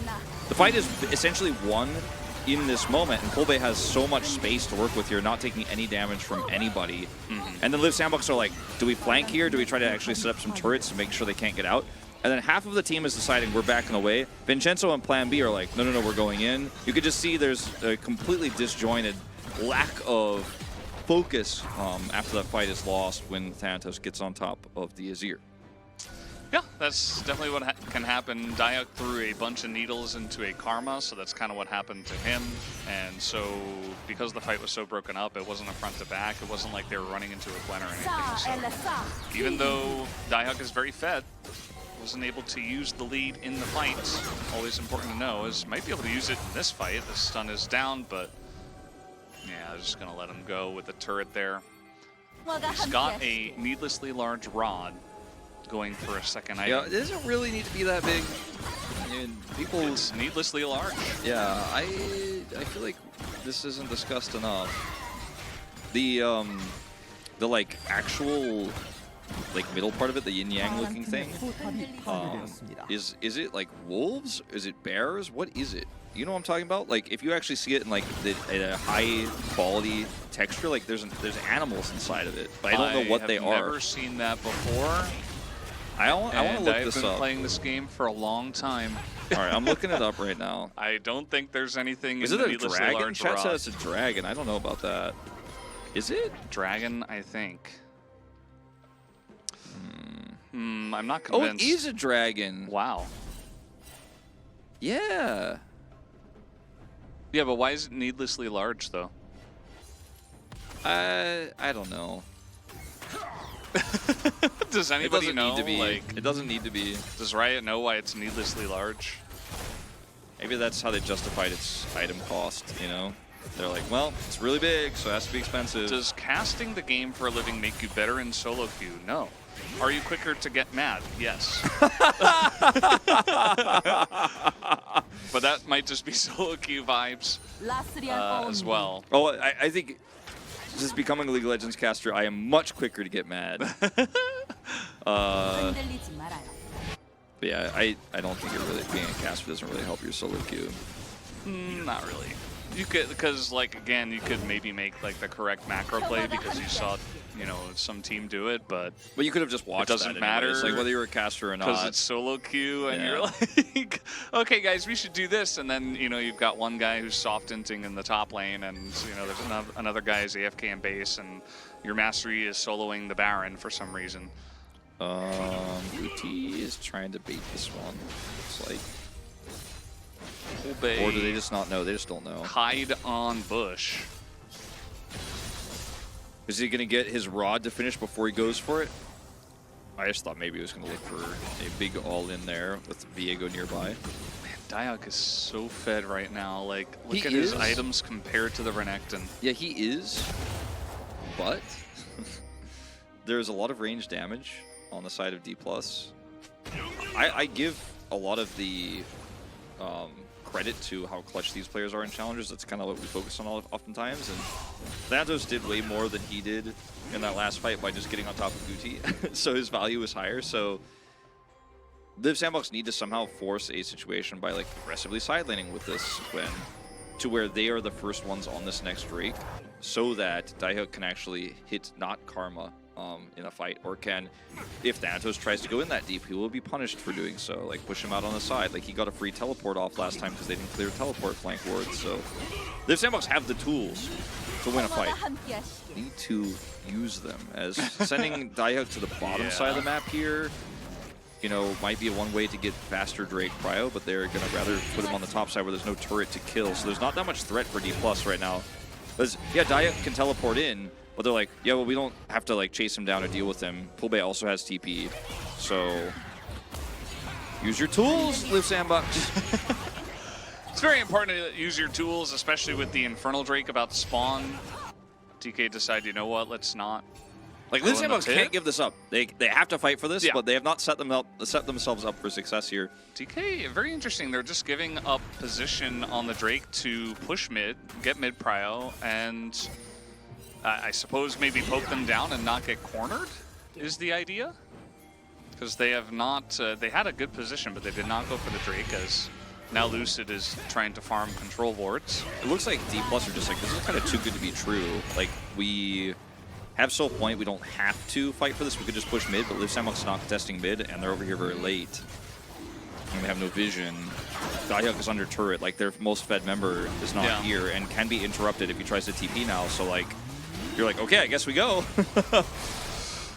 Ooh, plan B, getting a little worrisome. Okay, they're both just gonna TP as Lucid is in the pit, but it goes to the chin of all people. Fourth shot, OP, I suppose, is Guti. Nice divide, and now we have Daihook trying to frontline, but they're trying to get on top of him, and they will be able to. Even with that stopwatch going down, immediately just gets burst by the Varus. So a couple of kills to the side of DK as one snipe, two snipe, stopwatch, as Guti might just die now. Very nice flash forward from Poolbay as they will look to head to the Baron now. Yep, just going to rush over with Relmore, clear that mid wave, and take it over. So yeah, you got the Drake as Liv Sandbox, but you did not win the fight. And Gwen coming in so late from that very awkward angle meant she couldn't do anything until it was very, very late into the fight. And Vincenzo and Diablo playing that snipe on the dragon itself with Smite and the Jin shot worked very well. But Lucid was still in position to actually follow up afterwards, and we'll watch a replay of that here as they recall, because when the teleports come through from both players, look at the health bars here. Plan B is already chunked down so low. Chains of Corruption connect. Frontline is just trashed, unfortunately. And Guti's like, I'm out. I'm ulting, I'm out of this fight. And Daihook is like, I'm here, I'm Gwen, I'm fed, I'm CC'd, I'm golden. And Thanatos, again, way less money, way larger impact in this fight. Prevents them from coming in. Does die ultimately in the end. But this fight was decided before they both got here, because Poolbay's side laning against the Gwen, who could have been bottom side, right, to walk into this fight, but ultimately decided not to. Yep. Apparently it was 1374 fourth shot on the Drake, which is more than Smite even in this day and age. Is it possible that it added the grenade as well? Not 100% sure. It is possible. Because that seems incredibly large at this point in time. Yeah, I thought that it was Vincenzo smiting with him, and the replay kind of came in like as it was happening, so we didn't get that close of a look at it. Had the crit indicator. It was probably a fourth shot, I guess. Probably. Oh, the secret buy in the bush. Vincenzo having to walk away from this one, but takes a beating as they were trying to set up a little bit of a gank brush. Just a small one, just a small Vi gank brush, you know. Jin trick y'all, man, like he doing damage. He don't physically hurt nobody, man. He just running around, hurting my feelings. Hurting my feelings. Reloading. Yeah. That's just Jin things. Hey, but Diablo got a kill, you know, he's 2-0. He is? Yeah, he's got a nice KDA. I think it's okay. That'll make it worth. Yeah, I think it's good. Going right to the stats books. Prowler's Claw Varus again. As just trying to stack up as much the lethality passive from the Mythic. So those who may not know, you gain additional lethality with Prowler's Claw per items built. And this is a game that's gone 30 minutes now, so it's gotten significant value already. Even though the activatable is not that useful. It can be, but like very rarely. Yeah, some chasing moments. You used to be able to use it on a lot more targets, and it was actually really cool. You could use it like as an escape, as a really cool chase thing where you could use it on a minion and then follow up on somebody. Not so great now. As look at the build here for Vincenzo. He's also building that formerly support-only item, essentially. Here, this is kind of the new Radiant Virtue with the nerfs there. It's the new thing. It's the new item on the block. And it's interesting because it's new. And not old. True. Not bought every single game. I mean, it's an older item, but it's being used now. It's like Checks suddenly out. trending, trending item. Stopwatch here for Rahel. It's going to be very nice before this incredibly important next fight. I want to see Daihook get something done in this next fight, because the lead he had it's still significant, but it's not what it once was. And yes, what Gwen can do damage-wise and the sidling is better than Renekton will do for the rest of this game, regardless of what happens. But I want to see him get some team fight value, or get some sidelining value before or during a team fight, so that this lead isn't completely wasted. You might be asking too much, or maybe DK just runs straight at the Gwen as 5. That could also happen because, it's challengers. So It is challengers. this is the Challenger League of the LCK, if you were unaware. This time, Boutique can TP in to a safe location. Gwen is bottom side for this Drake, so can already kind of by default go and challenge this Renekton. Ouch. Yeah, plan B, now he's just going to be on backline poke duty. Even Vincenzo's going to take a big one. His turret's doing a lot, Valdez. Yeah, to the Drake. Lucian's going to get in here. This is, again, just a flip, and again, it goes to the Jhin. And you guys said Jhin wasn't useful. Got 2 Drakes in this game. The shots here not great, but at the end of the day, they might get Lucid, and they do, but they only get Lucid, and that's not good. As 5 members on the side of Liv Sandbox will go down as they are TPing mid to look to end the game. Going to a 3rd game here in this first series. There's the Realm Warp push through. TP coming over from Thanatos. Goes ahead and grabs a stopwatch, some extra magic resistance. I don't know if he had that stopwatch before the fight or not, but he certainly was not under any threat to use it. And that's going to be the end of the game. So clean team fighting here from D+. Gwen lead, who cares? Gwen Schmin. Gwen Schmin here as DK will be taking down the turrets and the Nexus. Only Plan B will respawn. As Rahel is just going to get a bunch more damage. I'm voting for top. Voting for top. I'm actually voting for the Renekton, who was massively behind the whole game, but actually made way bigger impacts in those team fights. I'm still voting for him. Yeah. Are you a Varus voter again? No, I'm a top voter.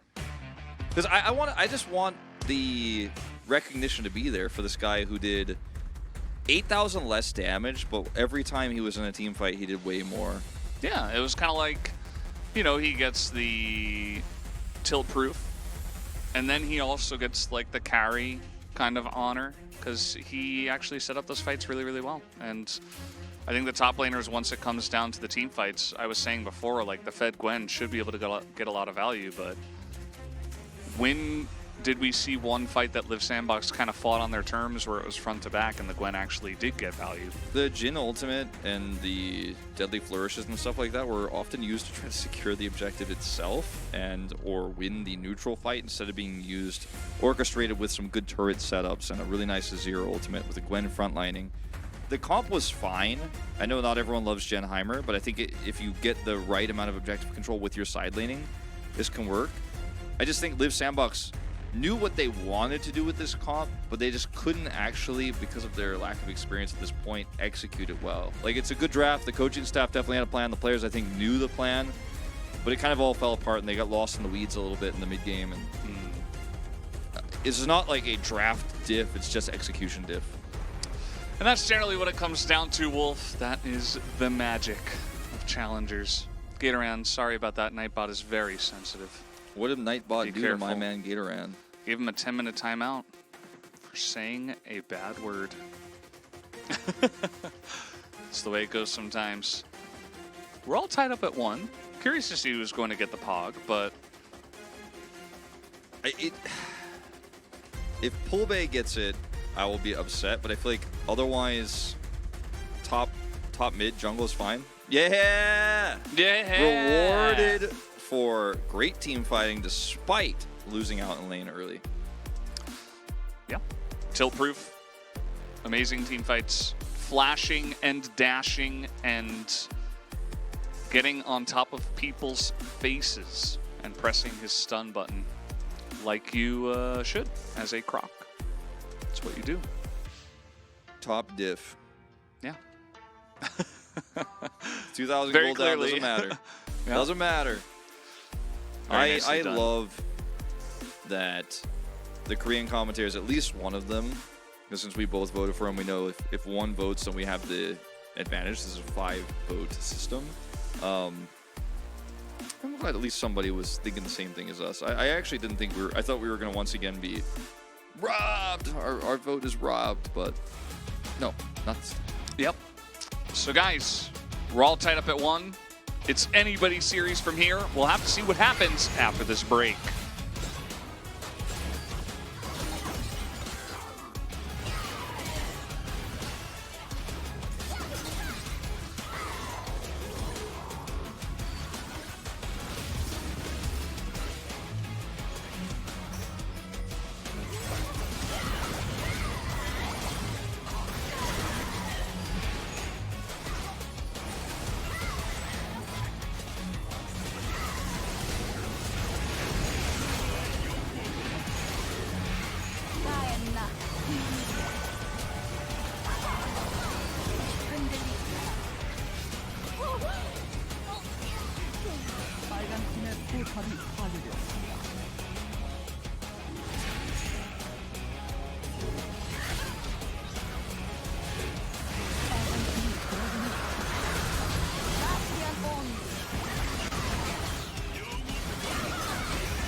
Hello, we're back for game number 3. And this is going to be a pretty interesting one. DK definitely proving that they were the better team in game number 2. Pulbabe was back in. He wasn't the cleanest, but they got the win in the end anyway, Wolf. So I learned today, thanks to our observer, who is always in the chat, because he listens to us, because he loves us, and we love him too. Valentine's Day. He's my Valentine.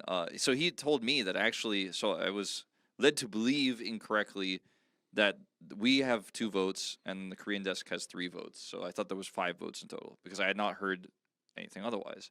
But there are 2 referee votes as well as 3 votes on the observing side. And the vote was extremely split. I think it was a 3-way tie in that last one. 80 carry and mid picking up a lot of votes, even 1 jungle vote in there. So I find that really interesting. I really just didn't expect that. It was one of those games where it was like, well, the Sandbox didn't play the team fights very well, and they kind of just got bopped by everybody. And Thanatos lost lane. Like, if he won lane, he would have been the obvious one, but he lost lane. He played very well in the team fights, but the rest of the team was just kind of like doing their jobs. Nobody really stood out, so it was a pretty difficult one to choose. So True. Don't really mind. Yeah, no, I was just curious to see like how many 80 carry votes there were, but then I found out there were also mid and jungle votes, and I was like, oh, okay. So yeah, it's pretty common in the LCK with stomps like that. Yeah, Caracasters love the fan signs. I like the Thanatos Renekton. 4 a.m. Girl Scout cookies for sure. By the way, Queen Derpy. It has to be the Girl Scout easily. cookies. What Girl Scout cookies do you have, though? Do the casters have a favorite Yordle? Bard. Bard's not a Yordle, but he's my favorite anyway. I was gonna say I don't think he is. But does anyone really know what he is? Like, where's Bard from in the universe? What is my favorite Yordle? I think Kennen. I think Kennen's a good one. Yeah. He's nice. Is Heimerdinger a Yordle? Yeah. So is Vex, I'm pretty sure. And yeah, Vex is a Yordle. Teemo, obviously. Gnar. Is Poppy a Yordle? Yes. Okay. She's kind of big. Is Rumble a Yordle? Yeah, I think he is, actually. Bard is a celestial being. Tristana, Thank you, guys. Veigar's not a Yordle, though, right? Yeah, he is. Really? Really? Yeah. I thought he was like a caster minion that like got superpowers or something. Because he looks like a caster minion. But he... No. He looks like that guy from Final Fantasy. Oh, Vi? Or not Vi. What's his name? Vivian. Vivian? What's his name? Final Fantasy 9 character. He is Vivi. Yeah. He is a corrupted Yordle. Hold on. Veigar is a Yordle that got tortured by Mordekaiser for like 5 billion years. Yes, but where is Bard from though? Like in Runeterra? I guess he is a Yordle, huh? Yeah. That breaks my like he's small. headcanon. Targon? Oh, that makes sense, right? He's like from the mountain. Okay. He like landed on the mountain or whatever. All right, let's take a look at this draft. Kled is the best. I've looked at it enough. Bard's lore is very weird. I'm just ready to do the raid on Mount Targon, man. I don't. If anyone could tell me when the MMO comes out, please do. I'll tell you. It's probably at least 3 more years. That's fine. I just want a date. Just let me know. 2026. 2025. Next life. Maybe. 2042. That's probably more accurate. A lot of jungle bans here. The bans of the Sejuani and the Elise, then the Varus. Lucid ban once again of the Wukong. Yeah, Varus has been doing quite well so far in this series. Ashe is available, but there's no Sejuani. And they're going to prioritize the Maokai over it. This means Ashe Sivir could be picked up. Or just Renekton? He didn't lock it in just yet. I don't think that the first pick blind Renekton is a good idea, even though it did work in the last game technically. Maokai is a huge pickup here for Live Sandbox. You need to get a pretty similar tier level, I would say. Okay, they locked Renekton. Renekton Italy? Somebody get LS on the phone and maybe we can ban this pick ban. Maybe we don't have to watch it. All right. Ashe is going to be selected though. You don't need to get the Nidalee now because they already have the Maokai. So I think that D+ just want Renekton Nidalee, and that's why they drafted this Renekton this highly. Because if you go like Nidalee Ashe, then they can take the Renekton away from you. So you do it in this order, so you still get the Ashe, and you're gonna have the Nidalee follow up here. Jace is up, and it's gonna feel pretty good into the Renekton in terms of the early laning phase. But if there is a Nidalee with this Renekton, you're going to feel very bad about picking this into it because Dialk isn't going to have Vincenzo's help in those fights, and then 2v2s you're going to lose out, especially if there's an Ashe arrow that comes into play.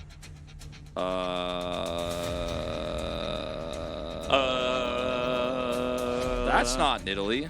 Rumble mid. Rumble jungle. That's not Nidalee at all. I don't think this is a good idea. It's Heimerdinger. Yeah. No, they could protect. They could protect this bottom lane. See the Jin ban come through. They can ban Karma now. So we'll weaken any Ezreal laning. I think Nidalee is pretty obvious.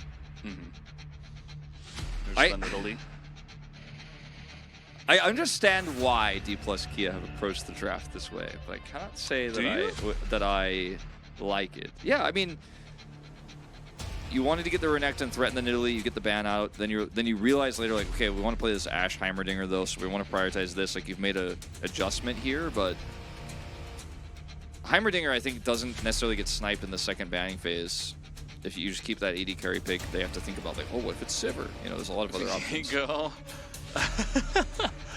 Viego's back. Viego Renekton pretty good into the Jace too, but not as powerful. It is going to be just Ezreal Karma though, because they banned Lucian instead of the Karma. Okay, shocker. So Liv Sandbox's draft is like at least 7 billion million times better than DK's, right? I'd say like probably about 70% better, yeah. Not like 7 million billion times better, but like it's pretty good. I don't know why Plan B is trolling. They're just gonna pick Karma, obviously. Don't play Soraka here. Soraka. So vulnerable. Don't do it. Don't do it. Yes. Yeah, do the right thing. Do the right thing, Plan B. So, it's mid Annie or Aurelion Sol save the draft, right? That's what chat wants. Yeah, I think if that happens, then DK are in the lead, right? At least in our hearts. Message deleted by a moderator due to Annie propaganda. That's definitely a real Is it just going to be Silas? Okay. All right, so I'm kind of feeling like 7 million billion times better, yeah. 7 million billion times. Yeah, I think we got to the 7 million billion mark because the Lissandra just does nothing? I mean, you're not playing into Ahri. You're going to get outranged by Azir. You're not going to win the lane. Chronicler, who are you going to engage on? Chronicler, you weren't even here for game one, man. These drafts don't matter, all right? Game one was an interesting one. Chronicler. You came here right on time to watch DK draft just a big pile of bleep and Liv Sandbox get a very workable, very nice draft, and with a lot of high-tier picks. I mean, you have Ezreal Karma into the Ashe Heimerdinger. Heimerdinger's turret health nerfed, so that's going to hurt the ability for Ashe and Heimer to actually push aggressively here. You're going to be dealing with some Karma shots. Obviously, you can block with your turret, but that isn't going to last very long. I don't know, guys. This is a big draft diff. A lot of confidence, let's say, here for D plus Kia with the Renekton R1. No Nidalee to be found. Worrisome. Worrisome. Let's say. Worrisome. I mean, people in the chat are saying, you know, you lock down one person, you bolt them up. That is true. I think you kind of have to get ahead with that. Otherwise, you're getting poked out with You have to play range. through top side, I think. Yeah. You have to make your Renekton a champion in this game as well. Imagine thinking draft matters in CL delusional casters. Probably true as well. It definitely could just happen that DK get ahead and they actually just flatten them into the earth. That can absolutely happen. But either way, guys, let's see what happens in Game 3.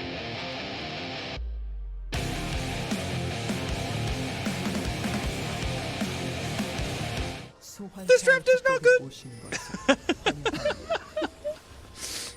Actually, the draft of Liv Sandbox is good, and they were on camera when I did it, so it feels dishonest. Yeah.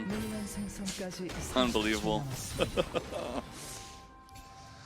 And I have to say, Wolf, as well, like another part of this is that Ashe, I feel like, is so much better in the support role. Like, she's good in general, but, you know, just going ability haste and firing off a bajillion arrows feels a lot better. I mean, you're going to get it anyway. Yeah, no, I mean, I that's something that I thought about when the Heimer was locked in, and then the draft went so deep down the rabbit hole I didn't come back and bring it up, so it's really good that you did mention it. As Aggie Egg says, I sound like your dad. I'll take it as a compliment. He is your dad. Well, I mean, Your we are the caster dads dad. here. Uh-oh, good block. Okay. And maybe this is a little bit of what we were talking about. Level 1 Lissandra gank. I don't even know what I'm watching. Pulpe. We actually saw, was this yesterday that we saw a Silas try to gank bot? Yes. And it like, he didn't go for it, but this time it's a Lissandra? It's really common to fight at level 1 when you think you have a... Just murder them, forehead. Yeah. You think you have a powerful play to set up your Ashe Heimer because of the slows. Like, that was really well played by Diablo, blocking the arrow. I believe it was he who blocked it, and then, like, watch this again. Oh, this is just greed too, man. He goes up there to cue the turret, and then... Yeah, they're trying to get level 1 prio, right? Which is Heal for why the we're chase. seeing more of these level 1 ganks. Sorry, it was Plan B who blocked the arrow there. Still going to go down to the damage and the flash there. Cool idea, but now you have a lane that can still win. Like, it needs some time to recover, but starting off on the back foot for sure. And the top side that you can play around now for D+ becomes a lot more appealing because you've kind of stabilized your bottom lane extremely well here early. You've given them a nice lead. I don't like the Ashe as AD carry because what she offers and why she is strong has nothing to do with her damage output and everything to do with her utility.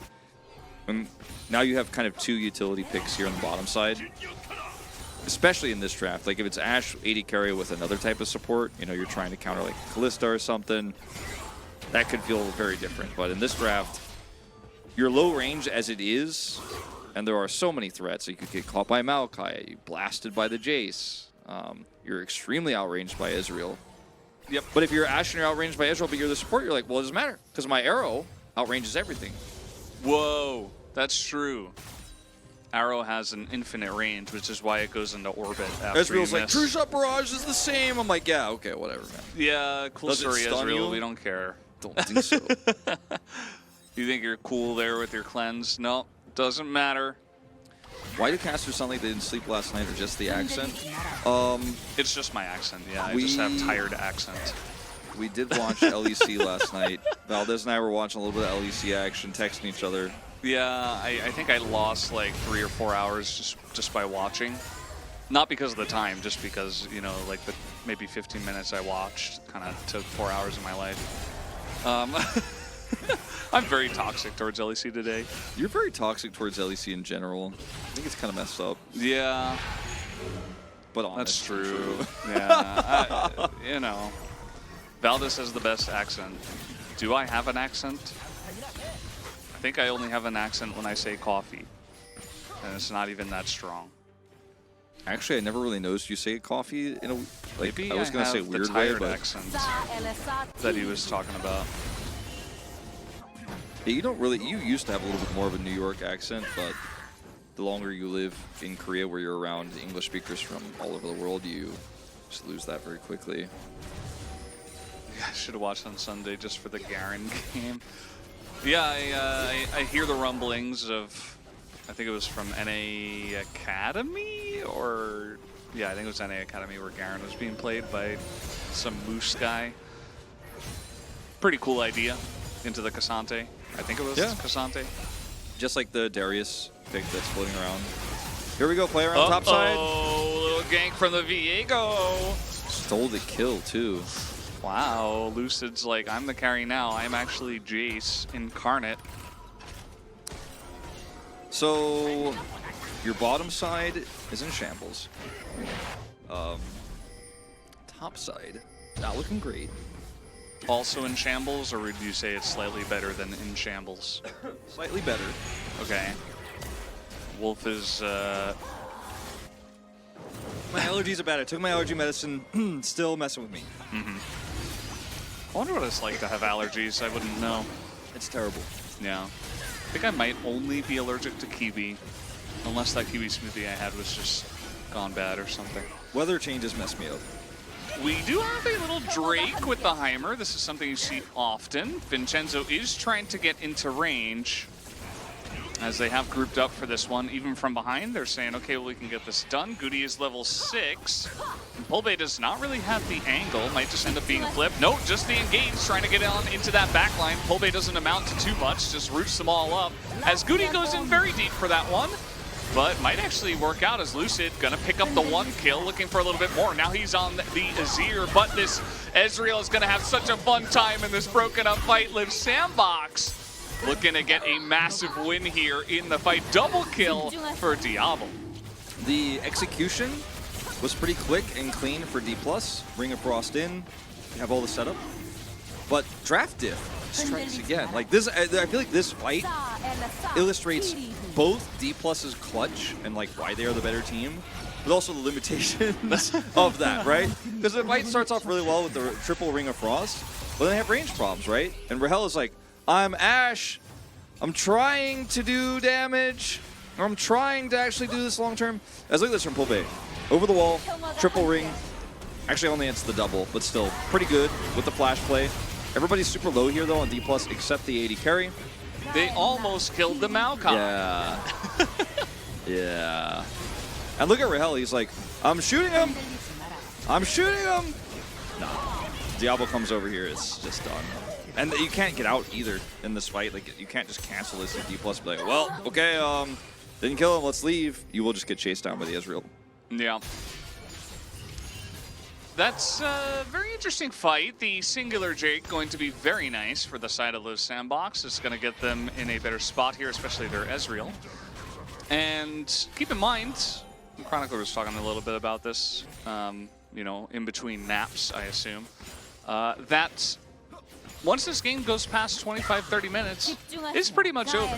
Unless DK get ahead and they just blow one person up, which is kind of what the comp is meant to do. But if you lose a fight like that, I don't see you winning. It doesn't help or getting there on good footing. Yeah, it doesn't help that the Viego holds 2 of the 3 kills. I mean, it's something. Carry Viego, you know? It's got his Sunder on the way. Because that's the kind of thing that, going back to Dahyuk dying topside, where you lost control of bottom, you know that Lucid is going to be playing around top, or you should be able to identify that, and you're like pushing into a turret against a Renekton with the Viego there. You have to play a lot more respectfully than that, because you've given D+ an opportunity to really get ahead. But after that last fight, you know, you bounce back in a big way. You got that solo Drake. It's going to be a decent chance for a Infernal or Mountain. If Mountain Soul is the soul versus this comp of D+, like, it's going to be Chemtech. No Valdez. It's going to be, yeah, I don't know. I mean, it is game 3 of a series that wasn't supposed to go to 3 games, so yeah, probably, but it's probably going to be. But I'm hopeful it's going to be Mountain or Infernal. Yo, casters, you made a joke about Plan B in the regular LCK cast and told me to come watch Challengers so I could know the jokes. I'm here now. What's up, Polar Baron? That's a good username, and thank you for joining us. Welcome to the Cool Kids Club, Plan otherwise B, known as CL. 100% kill participation in this game.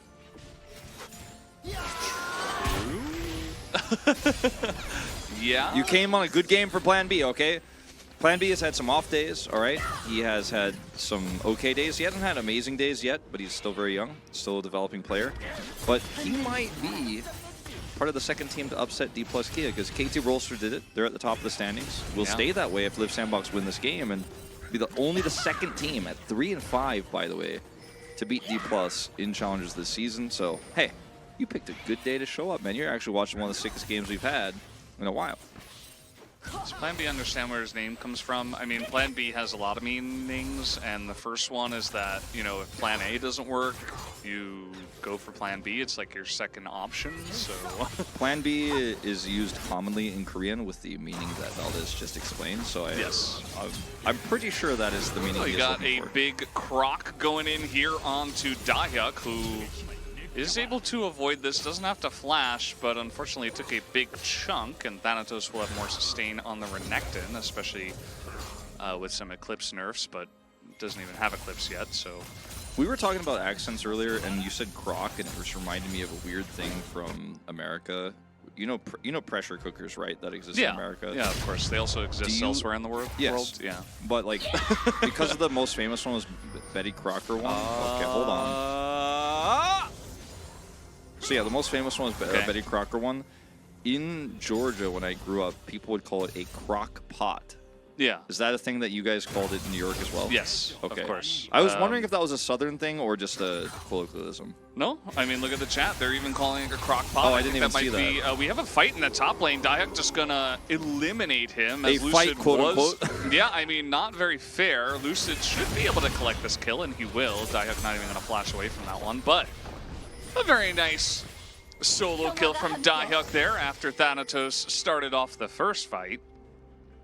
Is that the name of the brand? I thought it was like Betty Crocker made it, and that's why people called it a crock pot. No, Crockpot is the name of the brand. Ah. Yes. Okay. Well, For that explains everything. For a pressure cooker, so you are correct. I just got bone apple teed, I guess, sort of. That plate, did he not get that? That looked really weird. I think he did, right? Diablo? Just didn't see the line go to the champion. Did he? I don't know. I don't think, there's 3 plates, so 2 plates are down. So yes. Yeah, it just didn't, maybe we panned over like right Pressure before. cooker does not equal crock pot. Oh, I thought they did. You guys are learning about our cooking skills or lack thereof. Lucid is running straight into a Maokai, cannot get in range because Maokai roots, that's what he does. And Lucid now is in a really bad spot. He's probably gonna die. No, he does get away as Pulpe is gonna get healed and run away. And when your engage comp is literally just turned back to the entirety of the enemy team, things are not going well. I want to go back to Chronicler saying they were going to smash. I know they did get that early kill bottom. Did see that early kill top. But team fight's not looking so good. Could have gone Renekton Italy. A little bit of stun action in the bottom side. Flash from Diablo, flash forward, and they get baited in. Rahel looks dead. We got baited as casters. Will he die though? Loopy with a nice block. And it looks like Rahel will barely get away, but yeah, DK, I don't know. I'm not sure about this one. Hold on. Hold up! Okay. All right, that's fine. Whew. This game's getting dicey as once again. Diak flashed. Yeah, Diak now in a little bit of trouble, and this is one thing that DK's comp can do well, is dive and blow someone up. As Diak, who are they going to give the kill to is the only question. It goes to Lucid again, who's very fed on the Viego, but that's not where you want your gold really at this point in time. No, not really. With that much of a split assist gold as well between 3 players, doesn't feel great to be picking up assists there. As yeah, this arrow comes through, Diablo is then follow-up stunned. And he just arcane shifts away with the last of his mana. Flash the as volley well. didn't hit him. I think if it did, it would have killed him. And then Vincenzo wants to toss this sapling in, but it's fine. And then the shift, or rather the true shot. False shot, am I right? Put it through the wave. False shot. FizzX Wolf, you casted an Overwatch tournament I played in a long time ago. I came over to league with you and you decided to come cast this game instead. Thanks for following me. Was your nickname back then FizzX, or was it a different nickname? And what tournament was it? Just curious. It was Apex. I feel like I would He's, know. what's his name? Rujay Hong? That's him, actually. He's like, it's Prophet, this is my English account. I'm like, all right. Yeah, maybe. Who knows? DK are trying to take this down. Lucid, again, he's pretty fed, but the Maokai, I think, is going to get a ton of value in this game, especially because Vincenzo now is 2-0 and 2, so he is also extremely accelerated in his build. Okay, Lucid is like, I want to fight. I want to use this money. I want to use my pickaxe power spike. Look at him. Look at how much damage does this arrow. I actually think that Liv Sandbox don't need to force this. They can actually just back away and let Ezreal push mid. Yeah. And don't Just force wait into a for 30 choke. minutes. Yeah. Don't push into a choke with this Lissandra there. Just avoid. back off. These arrows have not been the best. Unfortunately, Rahel did hit the point-blank one in the bottom side, but other than that, they've kind of just sailed very closely wide. I mean, what are you going to do, right? He's not a support player. He's not carry. He's not a support player. He's an AD carry player. They don't. It's hard for them to aim these things. AD carry players don't know how to hit skill shots, so they just A-click. That's what they do. Mm-hmm. Well, Lysandra, it's been a while since I've seen this champion play. Yes, for a good reason. Hey, remember that one game Faker played against Gen.G at the beginning of the season? It made sense in that game. Yeah, it did. It did at that time. Mm-hmm. At this time, however, stopwatch though. Stopwatch buyer in his pool bay. He is a stopwatch buyer. He's got the early stopwatch in his inventory. Mm-hmm. This next Drake fight, Chemtech, by the way, as Valdez predicted so long ago. Jeff. Yep, Jeff's back. It's Jeffrey Chemtech Drake. The thing is, it means that Live Sandbox don't care about it as much, and it hurts their lead, but their comp already scales better, so it doesn't matter, really. Hello, that Ezreal shot was like that was Link-esque. Link? Yeah, it kind of sounded like Link. Oh, yeah, I mean, Zelda. it kind of does.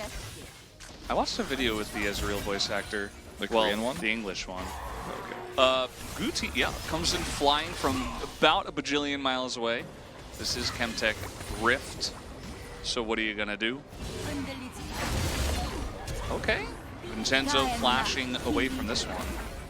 Got a little bit too excited, but it's okay because he's fed Maokai and he can do whatever he wants. He doesn't need flash to ult across the map and win the team fight. Because Live Sandbox are just not even interested in this Drake at all. Why risk it? Why force it? Yeah, Lucid, don't even take it.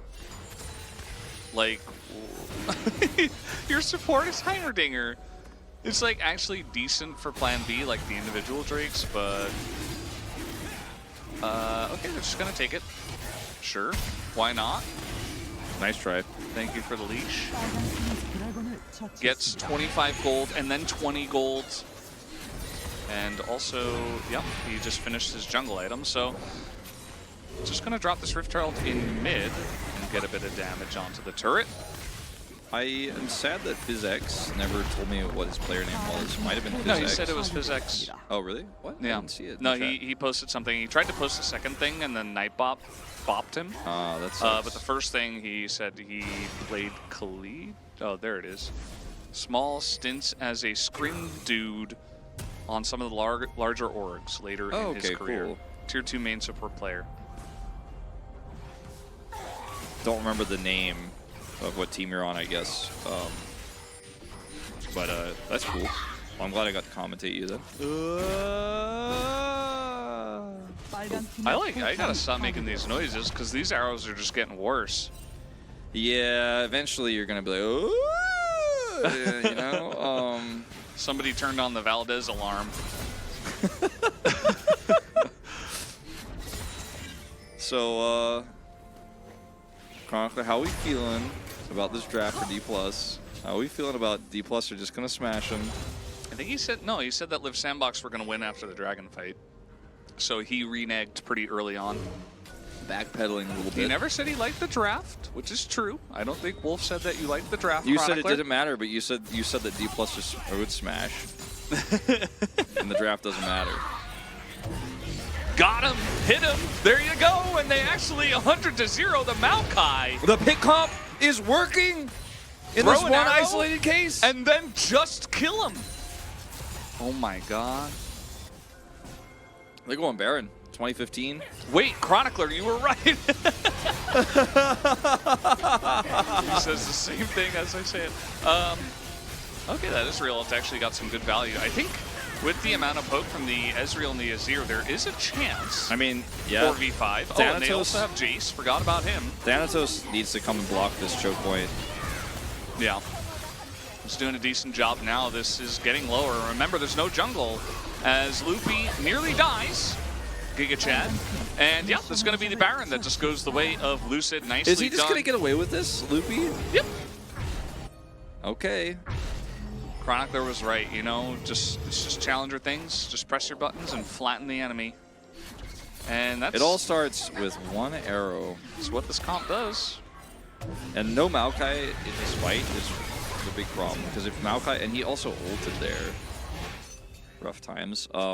If Maokai is there with ult in that fight, just throws it in, and unplayable for D+. But they wouldn't have started it, of course, if the Maokai didn't die. So, all right.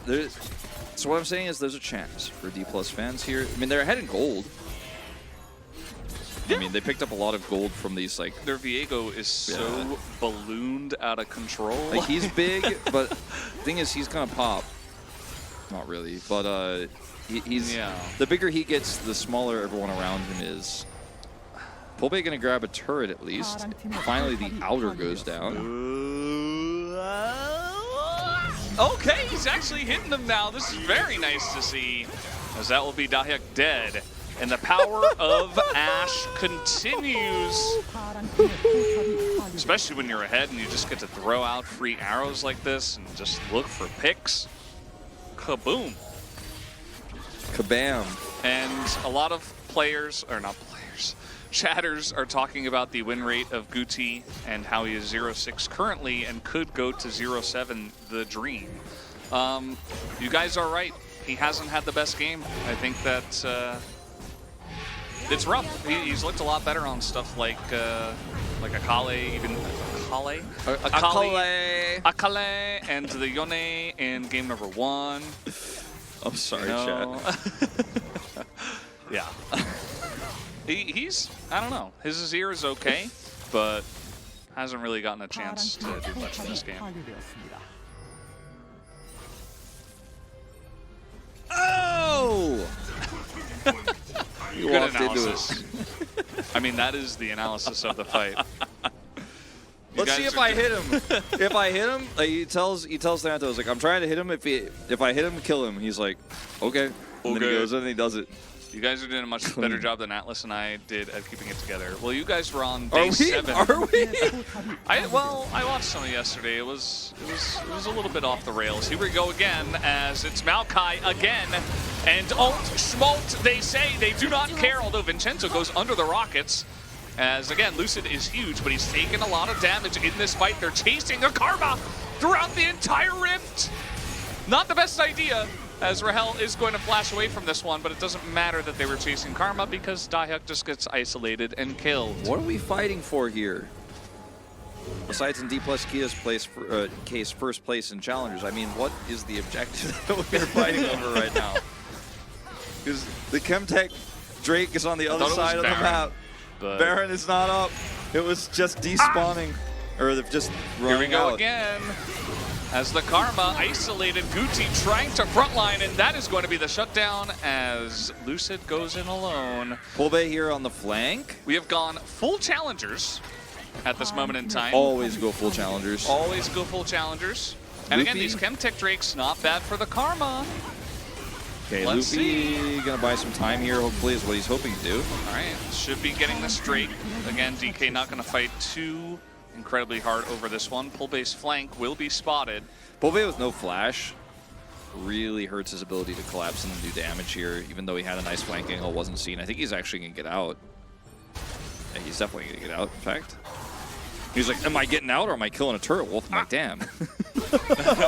I guess so, man. I guess you're gonna get a lot of that health down. D+ need to be able to team fight with picks consistently, though, to win this game. And like 3,000 gold up is nice, and yeah, you have a lot of map control, a lot of vision, but some of these have been messy. As we go back to fighting over a Rift Scuttler, that's what this was actually about. He ults instantly into this fight, which isn't going to lead to a great setup for the follow-up in this team fight, as Dahyuk is just isolated here. This is really well played from Thanatos and Pulbe. Just killed the Jace. But, as you mentioned, the rest of the team is chasing a Karma, so that doesn't go too great. Yeah. Akase in the chat was saying that Chemtech is actually huge because of the tenacity and what it will do against... 10 out of 10 tenacity. What? 10 and what it will do for against DK's composition. And, I mean, yes, that is true. I think we also have Merc Treads for Vincenzo. It's not an 8 nasty. It's not 8 nasty. No. All right. Thank you, Wolf, for the essential analysis. And yes, I believe you are correct. It is important to mention. It is important to mention. Would you consider the other CCs on in the game as well? Like, it's quite significant, but I don't think it's going to be. If there is a follow-up for an arrow, that tenacity, especially on one Chemtech Drake, is probably not going to be what saves you. That Who plus knows? Merc Treads, maybe. Yeah, it's a lot of tenacity, as 37.63, repeating, of course, seconds is the cooldown currently of Rahel's arrow. And he's level 14, so he's getting closer. Yeah, that is the one thing you get as AD carry Ashe. You get the level 16 arrow, you know? Support's usually not going to get that. Yes, Larry, we are high on life, having a great time. Did you push the game changes that led to shorter team fights so you can save your throat and voice? Yes, I talked with Freak directly and let him know that I would like to have shorter team fights. And Freak, I mean, he used to be a caster, so he totally understood. He gets it, and he was like, oh, okay. I got you guys. You guys are casting a lot. Absolutely what happens. And we are, but we love it. That's what we enjoy. That's what we do. Nobody's complaining here. I love their Leroy reference, yeah. I was a WoWer since 2004. Also, he's in Hearthstone. So yeah, a lot of people have watched the video now. I used to play Face Hunter. All right, Guti. Oh, he's in a lot of trouble, actually. Love this setup from the side of DK. Not enough tenacity this time. They get the kill to the Viego. Again. He is really the carry. I mean, the thing is, he does so much damage that it's kind of hard. Like, he's like accidentally taking it. He's like, oh, my bad. I just hit him twice and he died. Sorry. That was really clean, though. Yeah. I mean, this is what I was saying. Like, the tenacity is helpful, but if everyone's there, like, you're not going to escape by that arrow. If they layer it well, it's still going to be doable. As Rahel, speaking of well, he is not well. He is dead. As now Thanatos just going to be frontlining. Can Lucid and the boys get in the fight? The answer is no. As now the Ezreal's just going to wreak havoc. And what are you going to do as a Renekton? Well, you're just going to die. I mean, it looks like he's trying to buy time for the rest of the team to retreat, but now that the Baron is up and ripe for the taking, D+ are like, can't really get out of here, can't retreat. Pulbe is going to have his ult here in just a second, but I don't think you want to go in on this. Just going to be giving this one over. It didn't swap his spellbook to Smite either, which is something he could have maybe tried to miraculously go for there and sacrifice himself to get the Baron and Zhonya to buy some time, and you know, maybe that's a way to win this one. But this is just Rahel, low range, in Maokai, flash, root. Range means he's dead. The ultimate here, again, not getting too much. I feel like these Maokai ultimates have been very low impact this game, but just his kit overall and the space he's bought for this Ezreal is telling the story of this game. And we've been talking about this the whole time, like, oh, we hit 30 minutes. Suddenly this is going to be really a big problem. And it was. The Rahel can't be subsequently doing damage and also safe against the Maokai. So you either do nothing, it's this Ashe, or you put yourself in harm's way. Guys, Any they're game enders? attacking your base as you are doing a singular Chemtech Drake. Not...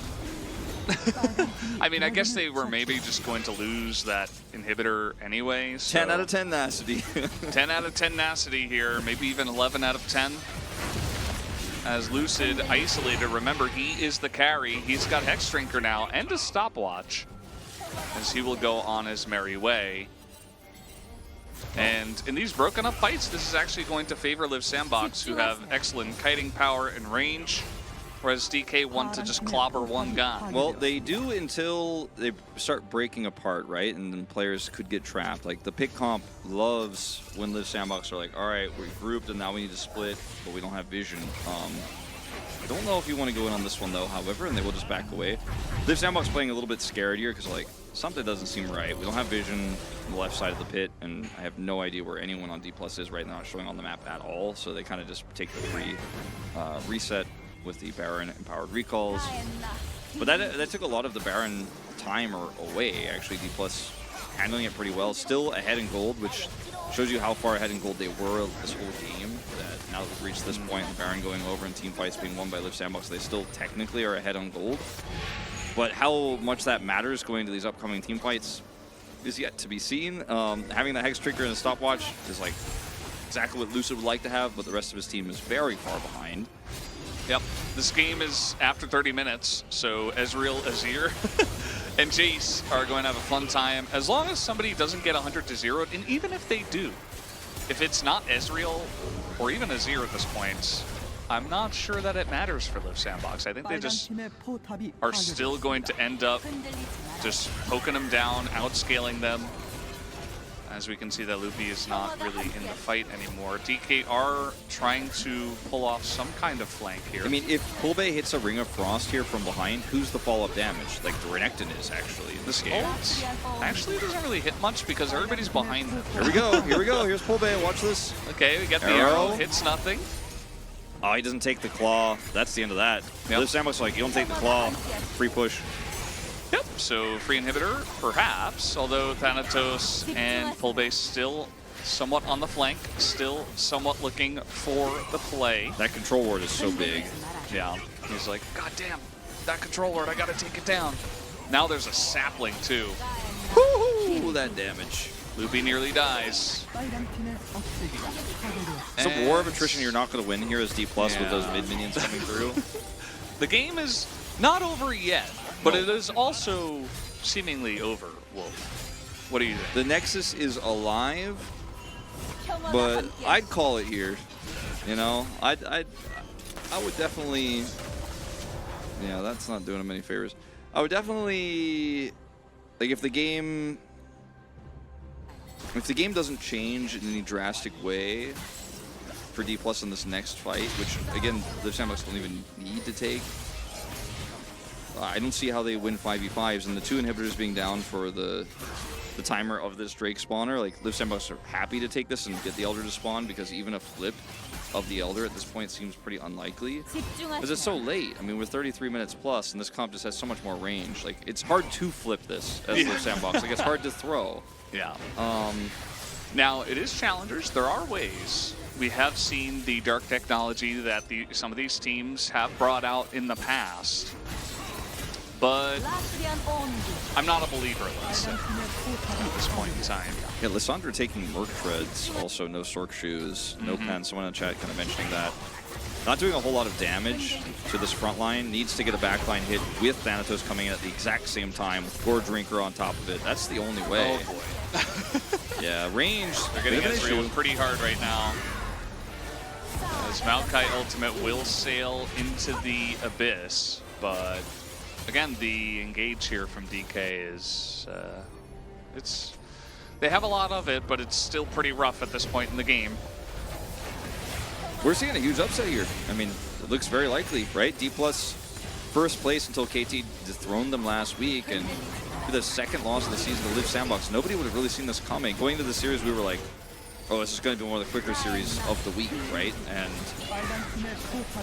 you know, game 1, we had Saint in. Poor performance from him. He subbed out. Pulbe comes in. They bring it to 3. But this final game, the draft. Wait, did he really build Mandate? Oh, no. He did. He did. Okay, well. Who's he empowered? He's got to get that Viego to get some extra. Yeah, the Viego's got to get in there.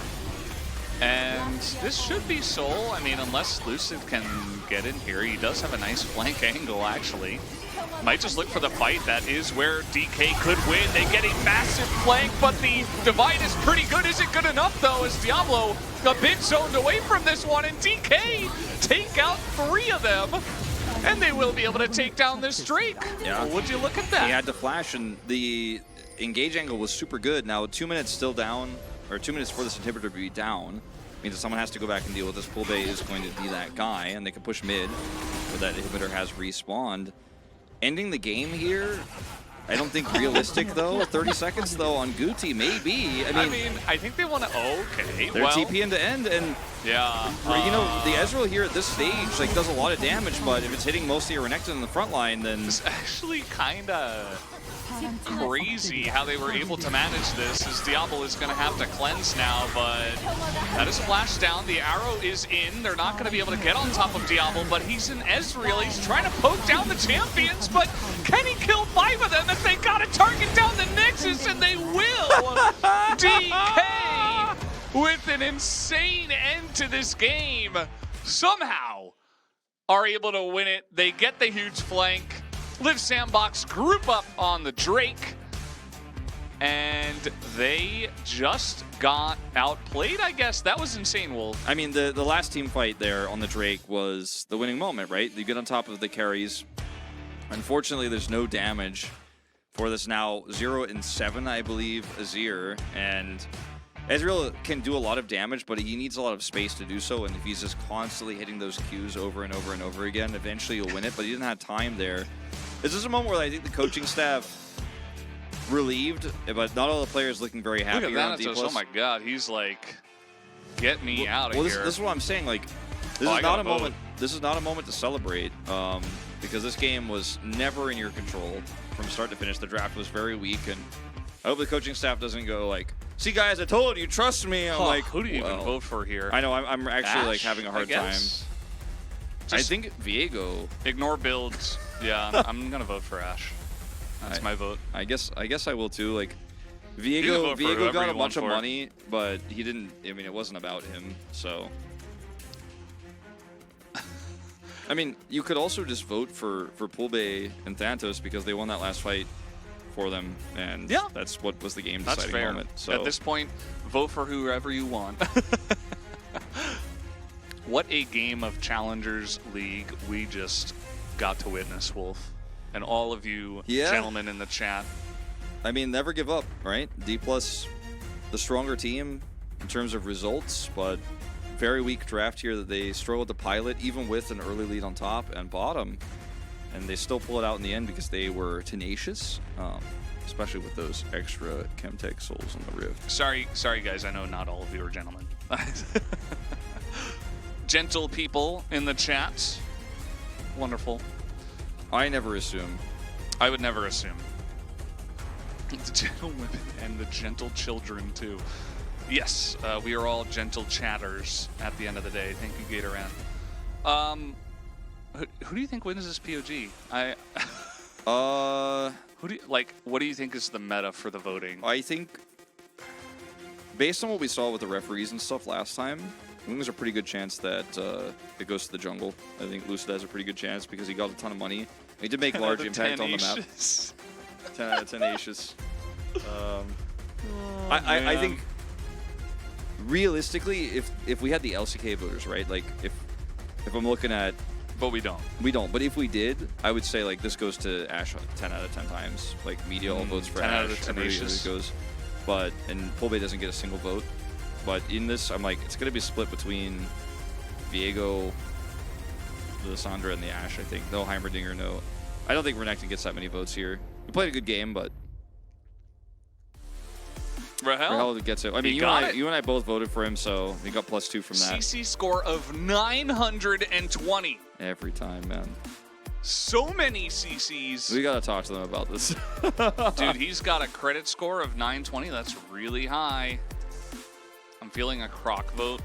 Yeah, I mean, Thanatos did run at them with a very nice flank in that last fight, and he put him in the crock pot. He did flash and stun them a lot. So I thought, you know, maybe he would pick it up. 920 scenes credit score, yes, very true. So that might have been the most Challengers game I've cast so far. I think that's definitely for us, like the most Challengers game we've cast. I mean, there have been some crazier Challengers games this week, and definitely this season. Like yesterday, we saw some insanity. We've seen some crazier stuff even in previous weeks. But for us, like this is definitely, I think, easy #1 spot right now. Again, like we're past the halfway point now. We're heading into round robin 2. We have this team now pulling back into first place, but it is definitely a moment where if you're a D+, you're like, There's a lot of Yeah. discussion needs to be had. Like How that, did we get first place like that? Yeah, how did we go from being first place to losing to KT? Okay, sure, good team, right? Competing for first place with us, so then almost losing to Live Sandbox, and without Saint, like in game 2 and 3, it was Pool Bay, and they still couldn't get it done. The drafting left a lot to be desired. Of all the teams to win League of Legends, DK was one of them. Very true, very true. And this is the time where, of course, they have the interview on the Korean stream, but we do not translate it, so we are just here talking with you guys. So if you guys have any questions. Bro, the caster eye bags, did they even sleep? No, actually, I stayed up all night, and here I am. No, not actually true. I went to bed last night at like 3. I was a 4 a.m.er last night, but I woke up at 12, so 8 hours. I slept like 8 hours. I woke up in the middle of the night. I had a crazy dream that something really funny happened in Challengers, and I made a really funny joke about it. Then you like made the joke even funnier, and I was like giggling, and I woke up, and then I couldn't go back to sleep. But I did eventually go back to sleep. I don't remember what the joke was, but it was really funny in my dream. Is Guti keeping his 100% loss record on Azir actually a win for him? No. 0-7 now is Guti, which is rough. I mean, a mid laner currently playing professional League of Legends in Korea has not won a game on Azir out of 7 games. How is that even? That's very hard. Very hard. I mean,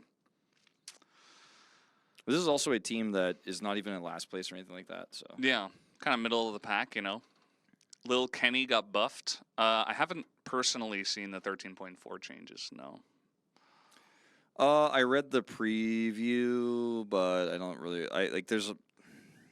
I usually focus on the draft, or rather the patch right before it goes into our tournament circuit, because there's like 3 patches you kind of always have to keep in mind: current patch, upcoming patch, and then preview patch.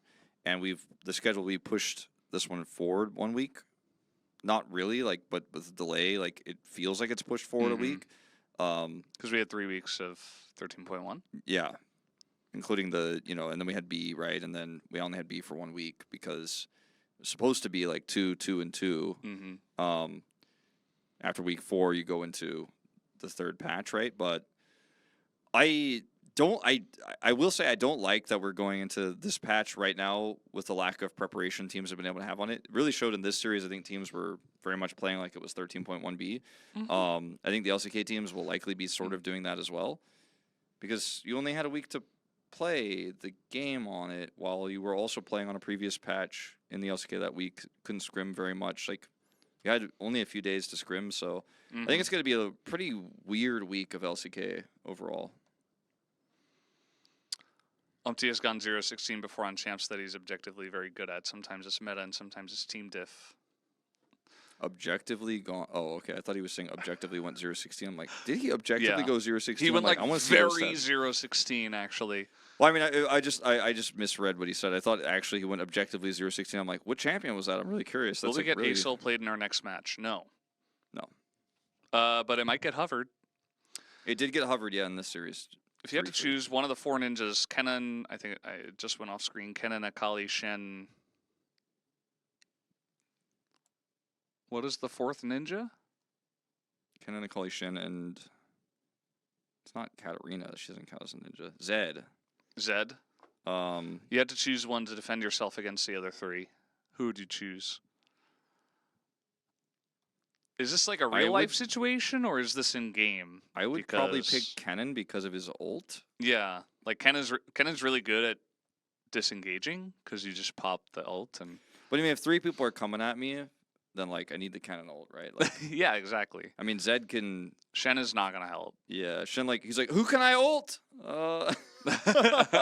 Yeah, Kali would just kind of do a backflip and probably just go into the shroud. Yeah, Akali can get away for a minute and then die. Zed can get away for a minute and then die.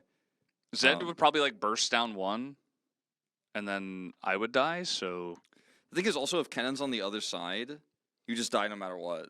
He will stun you. So it's done. You have to pick Kennen, actually, I think. Definitely Kennen. I don't know why those guys would fight. Maybe they were losing their mind because Kennen is the obvious answer. At what point and why does Ashe seem to be a better support than an AD carry? I think there's a lot that goes into that question. But essentially, she can be played as support because you're just kind of an alt bot and you provide Imperial Mandate and AD supports are very strong. Yeah, you get slows, you have vision. You're really good at trading in the lane, so you don't necessarily have to use her as an AD carry when she provides like 95% of her kit as a support as well. So just pick an AD carry with her. I think that's part of the reason. The time in which Ashe can auto attack safely, where she's strongest at doing it, as at like level 1 and level 2, and then like in the earlier parts of the lane, you could still of course snowball it and do that. But when you get to the later stages of the game, because she's low range and there's a lot of threats, and you're actually in a 5v5 team fight scenario, you're very vulnerable if you're actually auto attacking. So your auto attacks kind of suck at that point. Whereas in the lane, they're extremely oppressive and strong. So you want to be strong early as a support, build up that gold early, then get support items, and then be all over the map and doing other sorts of utility things. So you have an AD carry that will be stronger later at auto-attacking stuff next to you. Yep, exactly. Just the fact that she can be played in the support role and she was so strong in that is like, might as well just get a real AD carry to play. Like, you can play Ashe AD carry, as we just saw, but it's almost like support utility Ashe AD carry. You know, it's not even like real AD carry. I think part of the reason why they went for it in this case is because of their comp, where it's just like, we just need excellent burst damage, which Heimer also provides, even from the support role. He can just kind of, you know, go full AP and use Ashe as a technically just utility support in this case. As we are like set up straight a little really serious here for this Challengers. Yeah. We're just like going really in depth about Ashe and all this stuff. Yeah, just trying to. Not even talking about Mayo Nuggets. No, it's crazy. I want to see. But we did decide on Subway, by the way. Yeah, we did. Although Bun Bun Squish did say that that's the only food that's made her sick in multiple places in the world. Yeah, Subway can sometimes be rough, but fast food in Korea is really, it's got like really high standards in general, so the Subway also is pretty high standards. Yesterday, okay, so yesterday I told you guys to all follow Twitch, who were in the chat, and of course subscribe on YouTube and all that stuff. And there was, I see 500 people have followed since then, so good job, guys. Good job, guys. If you're in the chat now, we're getting very close to 10,000 followers very early on in the year. So yeah. In a totally new Twitch stream. Yeah, totally new Twitch. So hit that follow button. That's my PSA/request. Have a good one, guys. I was from LS's stream, by the way, Wolf. Night. Good night tomorrow. Night tomorrow. See you tomorrow. How many Challenger guys are expected to make the leap to LCK? This year, I would say maybe like 1 or 2. What do you think? I'm actually thinking about it, like trying to figure out why I would say, because I want to say like 3, but then I'm like, well, realistically, where would they go and who would they be? Do we get channel points if we hit 10K? Yes, absolutely. I don't know. It's hard to know until the end of the season because we would have to see the state of the teams at that moment and the state of the economy, which will, I think, affect a lot of, and I don't mean like the global economy, I mean the esports economy, which is often very heavily affected by the global economy, as to how many teams will say, you know what, I could get a better player, but I could also save like hundreds of thousands of dollars to not do that. I think that's going to be what ultimately decides whether we get like 1, 2, or like 8, right? Like we did in this previous season where the economy was so bad for teams that like we just had tons of them coming in. Somebody just asked a question I was going to respond. Oh yeah, no ASOL for this week of LCK. Yeah, no, it's banned for this week.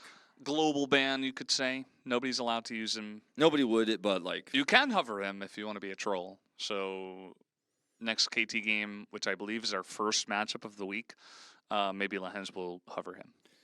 Yeah, you also. That's my official prediction. Could have hovered Who him won? before DK the patch. 2-1. Yeah, DK probably wants to hold on to their great players because they're really strong. So yeah, I mean, they could be the future of the org. They could be the future of the org, or they're going to be a lot of money. Well, unfortunately, we have been given the word that we have to stop talking.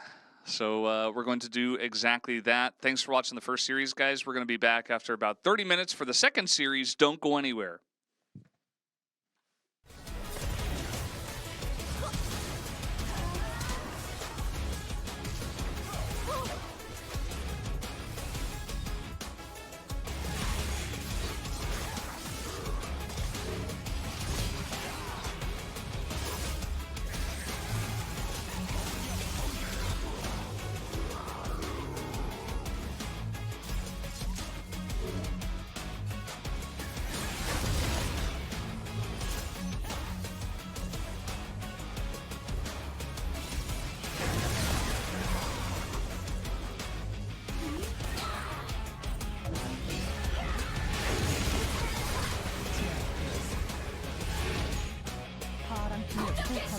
완료되었습니다.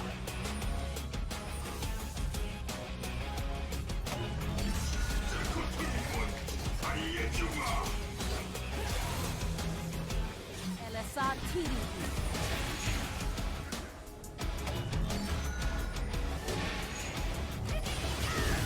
흔들리지 마라.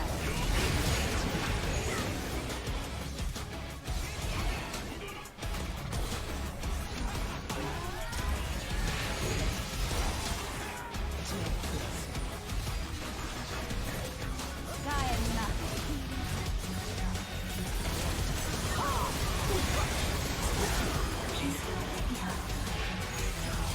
흔들리지 마라.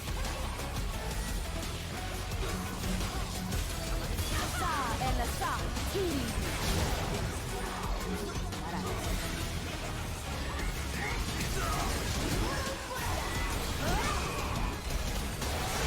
파란팀의 포탑이 파괴되었습니다. 평화가 함께.